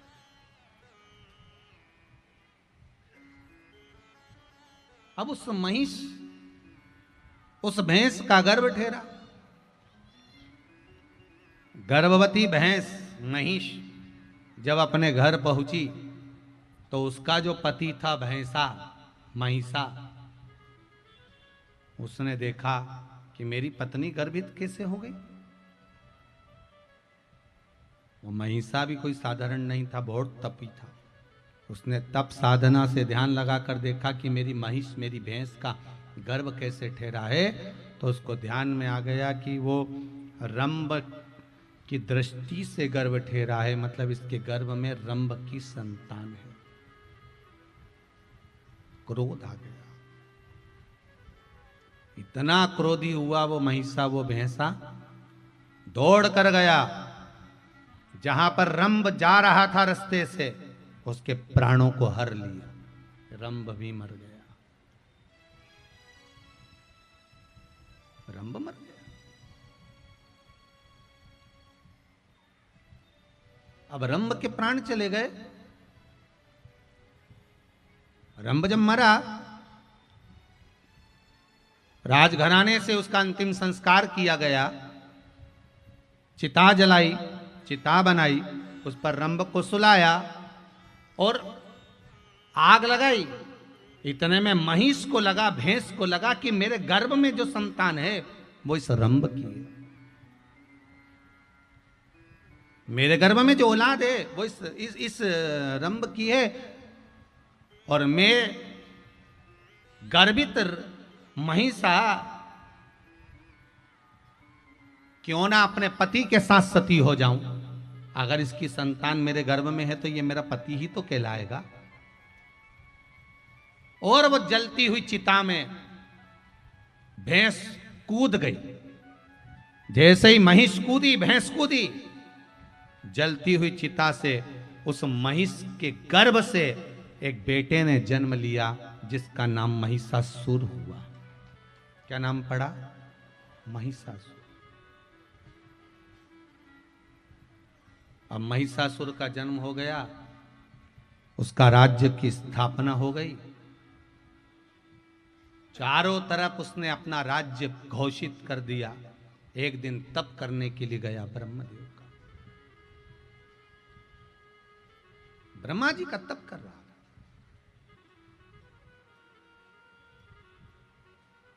और ब्रह्मदेव के तप में लीन हुआ।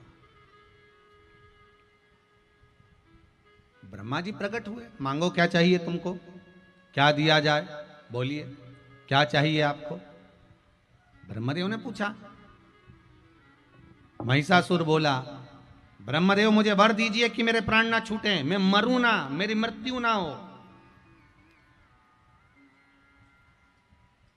मेरे प्राण नहीं जाना चाहिए, मैं मरना नहीं चाहिए।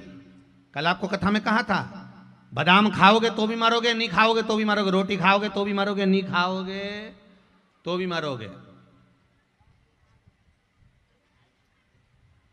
बालों में कलर लगाओगे तो भी मरोगे, और नहीं लगाओगे तो भी मरोगे। तो तुम टेंशन मत लो, मरना तो निश्चित है।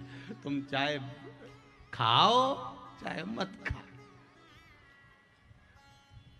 एक व्यक्ति को लगा तो उसने एक प्रश्न किया, गुरुजी ये बताओ, जब मरना निश्चित है, जब मरना निश्चित है, भजन करोगे तो भी मरोगे और नहीं करोगे तो भी मरोगे, तो फिर हम भजन काहे को करें?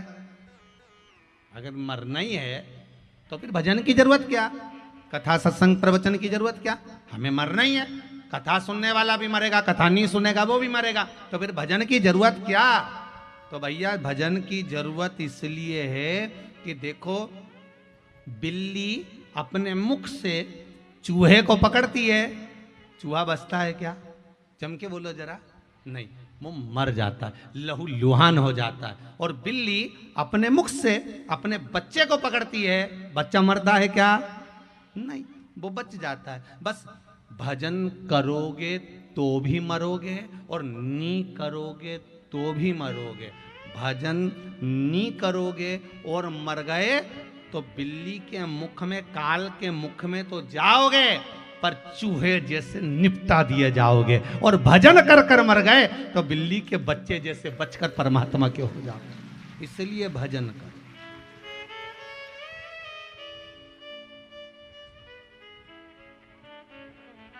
मृत्यु निश्चित है, मरना निश्चित है।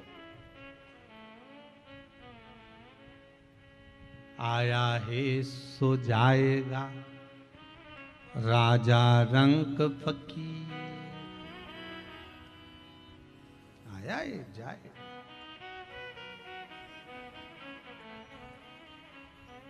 भाई कौन की?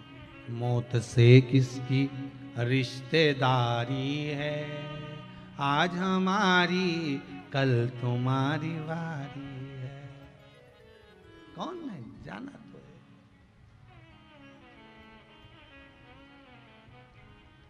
मौत से किसकी रिश्तेदारी है, आज हमारी कल तुम्हारी वारी है। जाना है, निश्चित है, पक्का है।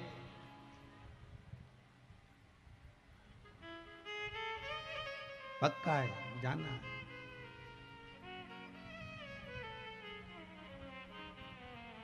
इसीलिए शायद बार बार कहते हैं साधु सन्यासी लोग कि माटी के पुतले तुझको कितना गुमान है, कितना अहंकार तेरे भीतर है।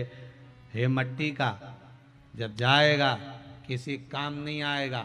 शेर मरता है उसकी खाल काम आ जाती है, हाथी मरता है उसका चमड़ा उसका दांत काम आ जाता है, बंदर मरे उसकी खाल काम आ जाती है, सांप मरे उसके भी कंठ का विष काम आ जाता है। पर ये मानव ऐसा खोड़ला पैदा हुआ, ऐसा पैदा हुआ, इतना पाप इसके अंदर भरा, इतना कपट भरा, इतनी बेईमानी भरी कि ये मरे तो कई काम नहीं आए, आखिरी में आग ही लगाना पड़ जाए। लगाओ आग, ये किसी काम का नहीं है, बटोरना नहीं है। और जितने मरे आज तक कौन ने उनको संभाल के रखे? कोई ने संभाल के रखा है? जैसे ही घर में कोई मरता है इसके कपड़े को बाहर फेंक दो, चद्दर बाहर फेंक दो। बोलो फेंकते कि नहीं फेंकते हैं? जम के तो बोलो, फेंकते हो ना? बाहर रख दो। जिस चदरे पर सोया था चदरा बाहर, कपड़े बाहर, सामान बाहर। तो एक काम करो ना, जो सोने की चेन पहना था नहीं नहीं नहीं नहीं नहीं, नहीं वो नहीं बाहर फेंकना। वो तो आधी रात को मरा तो आधी रात को निकाल आधी रात को रखे। अब बताओ ऐसे ऐसे चोटों के साथ अपन रह रहे हैं जो रात को ही निकाल लेंगे, तो भी अपन को रहना पड़ रहा है इनके साथ में।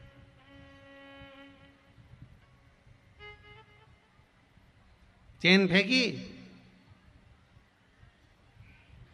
अरे गुरुजी कोई फेंकेगा क्या? तो अपनी है। और आखिरी में जलाओ, चिता पर लेटाओ, तो गांव के लोग कहते हैं देख लो जरा हाथ पैर में कुछ है तो नहीं। और वहां पे भी देख रहे नहीं, अंगूठी तो हमने रात को ही निकाल ली थी, उंगली सूज जाती ना इसलिए पहले ही निकाल ली हमने, तो सब सामान। अब कुछ पड़ा है शरीर पे? कुछ भी नहीं है, बस केवल एक रुद्राक्ष की माला पड़ी न एक तुलसी की माला पड़ी। भगवान भी बोले यही तुलसी रुद्राक्ष तेरे को ऊपर तक काम आएगा, बाकी के कुछ साथ नहीं जाएगा, सब पड़ा रह जाएगा। रखा कि धरा रहे, सब पड़ा, कुछ नहीं होना है। आखिरी में इतना बड़ा फोटो टंगना है, प्लास्टिक की माला, कंडा जलाएंगे, ऊपर घी और शक्कर की धूप छोड़ेंगे, उसके सिवाय कहीं नहीं। तुम भले तुम्हें दमे की बीमारी हो चाहे सांस की बीमारी हो, पर धूप तो छोड़ेंगे। अब तुम भले कुछ भी करो, मरना निश्चित।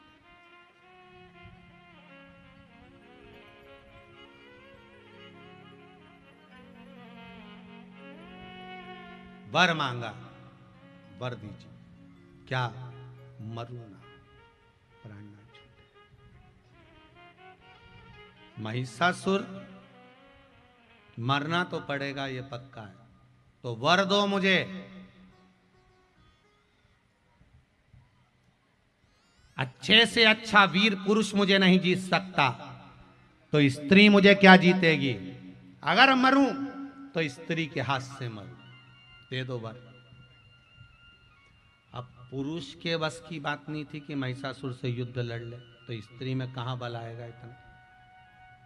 नारी में इतना बल कहां? पर मांग लिया कि मरूं तो स्त्री के हाथ से मरूं।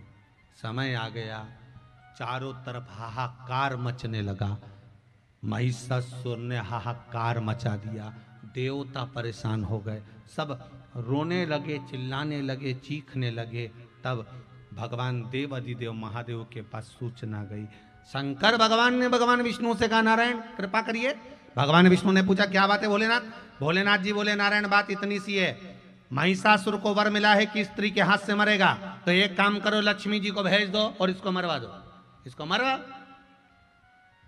इतने में भगवान विष्णु बोले, श्रीमन नारायण, भगवान विष्णु बोले, देवादिदेव महादेव कैसी बात करते हो?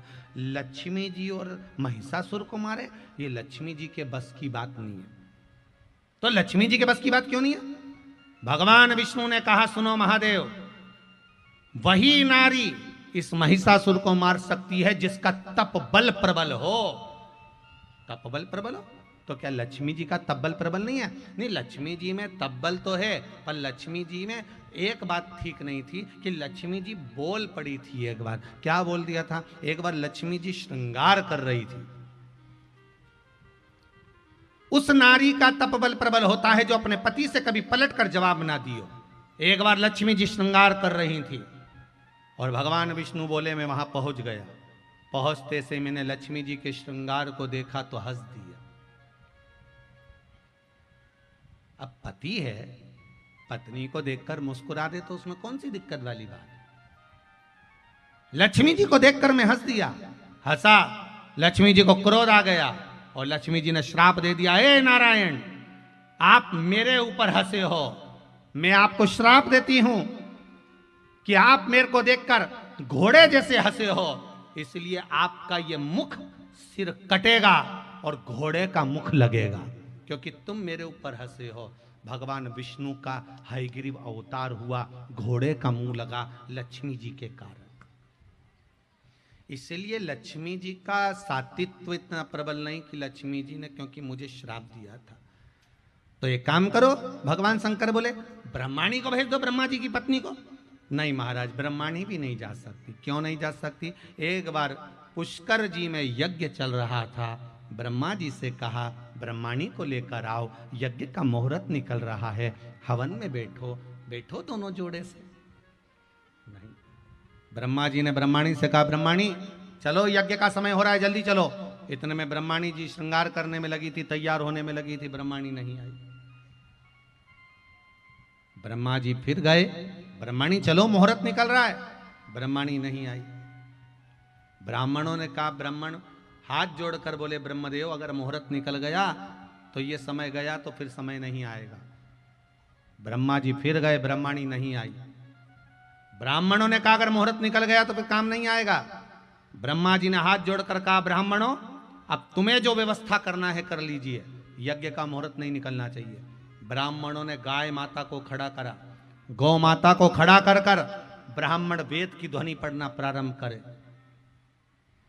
जैसे ही वेद की ध्वनि पढ़ना ब्राह्मणों ने चालू करा तो गाय के मुख से वेद माता गायत्री को प्रकट कर लिया। ब्राह्मणों ने जैसे गायत्री को प्रकट करा, ब्रह्मा जी के पास में उसको गठजोड़ा बांधकर हवन करने बिठा दिया। जैसे ही यज्ञ करने के लिए ब्रह्मा जी के पास में जैसे ही गायत्री बैठी, इतनी देर में तो उसी समय पर ब्रह्माणी का आगमन हो गया। ब्रह्माणी जैसी आई, ब्रह्माणी ने देखा कि ब्रह्मा जी के पास में कोई दूसरी नारी बैठी है। क्रोध आ गया ब्रह्माणी को और ब्रह्माणी ने श्राप दे दिया, है ब्रह्मदेव, तुम मेरे पति होकर पर नारी के साथ में बैठे हो, मैं तुम्हें श्राप देती हूं कि तुम्हारे मंदिर पूरी भूमि पर कहीं नहीं बनेंगे, केवल इस पुष्कर राज में ब्रह्मदेव आपका मंदिर बनेगा, और वो मंदिर भी जब बनेगा जब तुम एक कन्या का कन्यादान कर दो। ये मंदिर का निर्माण भी तब होगा जब तुम एक कन्या का कन्यादान कर दोगे। सतयुग निकल गया, त्रेता निकल गया, आया द्वापर, जिस समय पर भगवान कृष्ण और राधा जी ने अवतार लिया था। ब्रह्मा जी ने देव ऋषि नारद से कहा, मेरे हाथ से कन्यादान करा दे। भांडिर वन में राधा जी अपने भाई को भोजन देने आई थी। तब राधा जी का विवाह गुप्त रीति से, किसी को नहीं मालूम, केवल देव ऋषि नारद वहां थे, ब्रह्मा थे, राधा जी थी और कृष्ण जी थे। भगवान ने गुप्त रीति से राधा और कृष्ण का विवाह करा दिया भांडीर वन में, और ब्रह्मा जी से कन्यादान का संकल्प करा दिया। तब जाकर पुष्कर जी में ब्रह्मा जी का मंदिर बना। कहीं पर ब्रह्मदेव का मंदिर नहीं होगा। ब्रह्मा भगवान विष्णु करें, इसलिए ब्रह्माणी भी इस महिषासुर को नहीं मार सकती।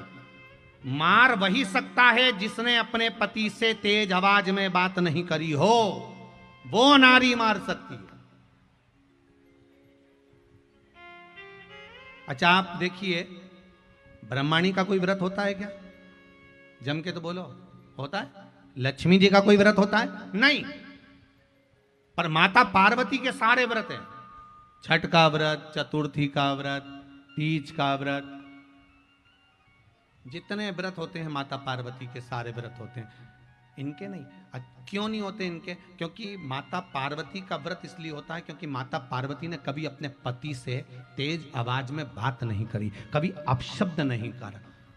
व्रत तो आपके भी चालू हो जाए अगर आप तेज नहीं बोलो तो। व्रत चालू होने में कोई दिक्कत नहीं। आप भी अगर पति का मान करो, सम्मान करो, आदर करो, सत्कार करो तो तुम्हारे भी व्रत चालू हो जाए। अनसुईया जी के व्रत होते हैं, क्यों ना हो? आज शंकर भगवान से कहा, भोलेनाथ जी माता पार्वती का अगर माता पार्वती इस महिषासुर को मार सकती है तो माता पार्वती को क्रोध दिलवाओ। शंकर भगवान बोले उसको कभी क्रोध आता ही नहीं है। तो भगवान विष्णु से पूछा, आप बताओ पार्वती को कैसे क्रोध दिलाएं? तो शंकर भगवान से भगवान विष्णु ने कहा, एक काम करो, जब नारी को उसके पिता के नाम से बखानते हैं ना, जब नारी को उसके पिता के नाम से अगर कुछ कहा जाए तो नारी को क्रोध आता है। तुम एक काम करो, पार्वती जी को हिमालय राज के नाम से कुछ कहना चालू कर दो। शंकर भगवान ने कहा ठीक है, एक बार प्रैक्टिकल करके देखते हैं, गुस्सा आ जाए तो ठीक। गए भोलेनाथ अंदर, पार्वती जी भोजन बना रही थी।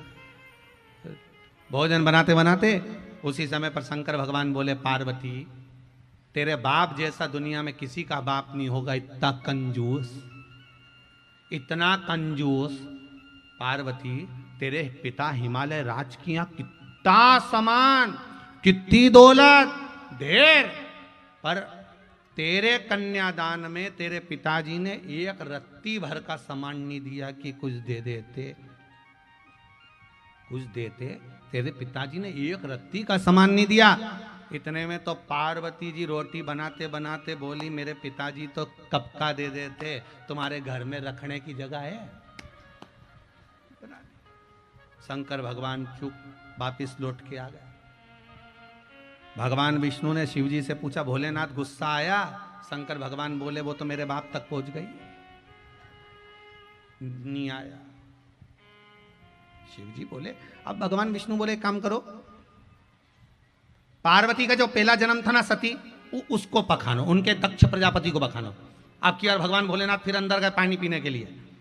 पार्वती से बोले, पार्वती तू भी गजब है, तेरा पहले जन्म सती के रूप में हुआ था, तेरे पिता ने तेरा अपमान कर दिया था, तेरा आदर नहीं करा, याद है तुझे?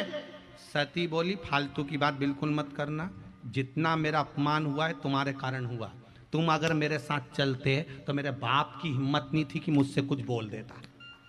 शंकर भगवान वापिस बाहर आ गए, वापिस बाहर। एक तो पत्नी शॉपिंग करने जाए, बाजार जाए, शॉपिंग करने जाए, सामान खरीद के लाए, और रात को पति को दिखाए कि देखो मैं सामान लेके आई। तो पति ने पूछा कितने का लाई? तो क्या 500 रुपए का। इतने में पति बोलते ये तो 300 रुपए में मिले। तो पत्नी नहीं कहेगी तुम्हें साथ चलना था ना, अगर तुम कह रहे हो 300 में मिले तो साथ चलना था। तो बस शंकर जी बात। इतने में भगवान विष्णु ने पूछा कुछ हुआ? शंकर भगवान बोले कुछ नहीं हुआ दादा, वो तो मेरे पिताजी तक जाए रहने दे तुम। पार्वती मैया बर्तन रखने के लिए बाहर आई, इतनी देर में महिषासुर निकल कर जा रहा था। महिषासुर ने जो जगत जननी जगदम्बा को देखा, अरे इतनी सुंदर। महिषासुर ने कहा, ओ सुंदरी, मैं तुझे अपना बनाना चाहता हूं। इतने में तो मां ने जो घूर कर देखा, शंकर भगवान विष्णु से बोले अब बताओ आगे क्या करना है। भगवान विष्णु बोले बिल्कुल पीछे हट जाओ, चिंगारी में आग लग गई है, अब कुछ नहीं करना है, थोड़ी देर में रावण जलने वाला है क्योंकि तीर छूट गया है, अब तो हटो यहां से, साइड हो। महिषासुर बोला ओ सुंदरी मैं तुझे अपना बनाऊंगा। इतने में तो पार्वती मैया ने जो बाल खुले, जो घूर के देखा और देवताओं ने जो स्तुति करना प्रारंभ करी, जो स्तुति, तेरे भक्त जनों पर माता भीड़ पड़ी है भारी, और दानव दल पर टूट पड़ो मां। जो देवता ने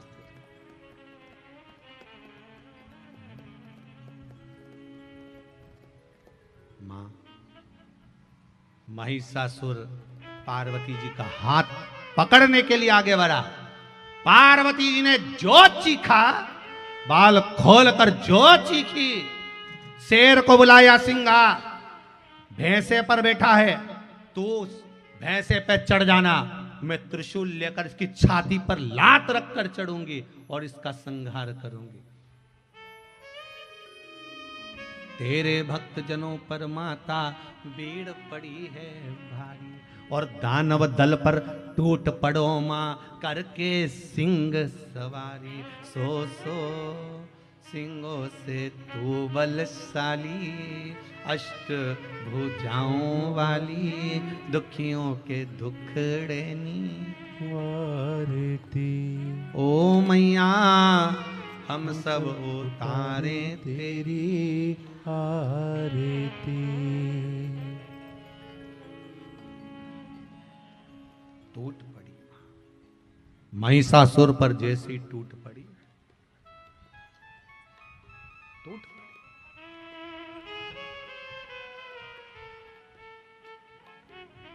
महिषासुर के प्राण छूट गए। प्राण छूटे, देवताओं ने पुष्पों की वृष्टि करी, गंधर्व गान करे, अप्सरा नृत्य करी, चारों तरफ सुख समाहित हो गए। जहां देखो जय जयकारे महिषासुर माता के होने लगे। बोल महिषासुर मर्दनी ही माता की जय। चारों तरफ सुख ही सुख, और वो जगत जननी है ही ऐसी।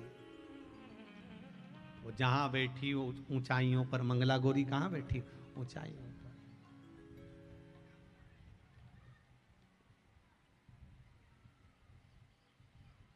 ऊंचा पर्वत लंबा रास्ता,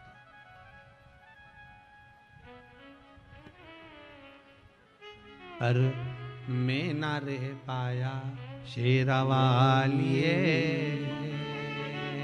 मैं आया जोतावालिए। तूने मुझे बुलाया शेरावालिए, मैं आया जोतावालिए। ओ तूने मुझे बुलाया शेरावालिए, मैं आया जोतावालिए। तूने मुझे बुलाया शेरावालिए।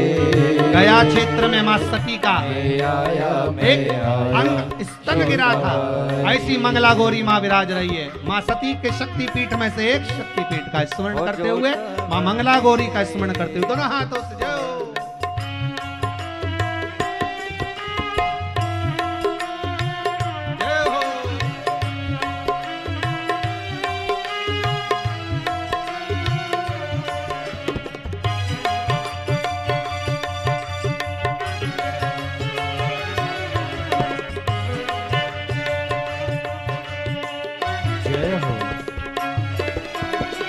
सारा जग है एक बंजारा, सारा जग है एक बंजारा, सबकी मंजिल तेरा द्वारा, सबकी मंजिल तेरा द्वारा।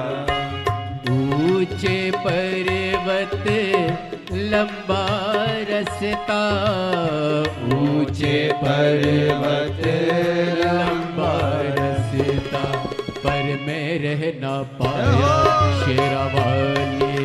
जय हो। मैं आया शेरावाली। ओ तूने मुझे बुलाया शेरावालिए। मैं आया जोतावालिए।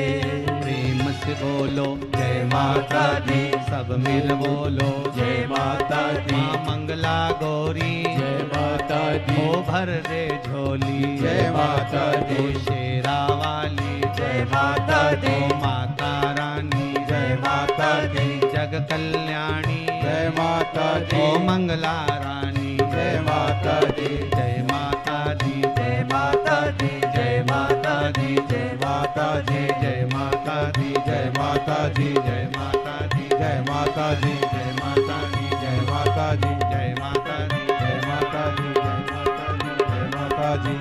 हार हार महिषासुर राक्षस का माता ने संहार करा, चारों तरफ आनंद स्थापित हो गया। आगे सुंदर चरित्र आता है। माँ पार्वती मैया ने भोलेनाथ जी से कहकर भगवान श्री गणेश जी महाराज के मंगल विवाह प्रसंग का स्मरण कराया। मंगल विवाह प्रसंग का भगवान भूत भावन भूतेश्वर भगवान शिव की कृपा से प्रजापति विश्वरूप जी के यहाँ पर भगवान श्री गणेश जी महाराज का मंगल विवाह पक्का हुआ। ध्यान दीजिएगा, आज कथा वही क्रम में थी 2 बजे से 5 बजे के क्रम में, पर कल की जो कथा है, कल कथा का समय थोड़ा बदला गया है। कल कथा का समय रहेगा दोपहर में 12 बजे से 3 बजे तक। कितनी बजे रहेगी? जम के बोलिए। 12 से 3 बजे तक कल कथा रहेगी। इसलिए जिनके यहाँ सूचना नहीं पहुंची हो उसको भी सूचना दे दो। जिन्होंने 7 दिन की कथा पूरी नहीं सुनी हो वह कल की कथा जरूर सुन लेना। आज तक की बेलपत्री खाने की होती है शरीर कष्ट के लिए। कल की जो बेलपत्री यहाँ से मिलेगी वो बेलपत्री खाना नहीं है, उसको लाल कपड़े में लक्ष्मी के लिए संभाल कर रखना। बाबा देव अधिदेव महादेव का कुबेर के भंडारे की रहेगी। तो भाव से आनंद से कुबेर के खजाने के बराबर वो बेलपत्र रहती है। तो कल जो बेलपत्र मिलेगी उसको संभाल के रखने की रहेगी।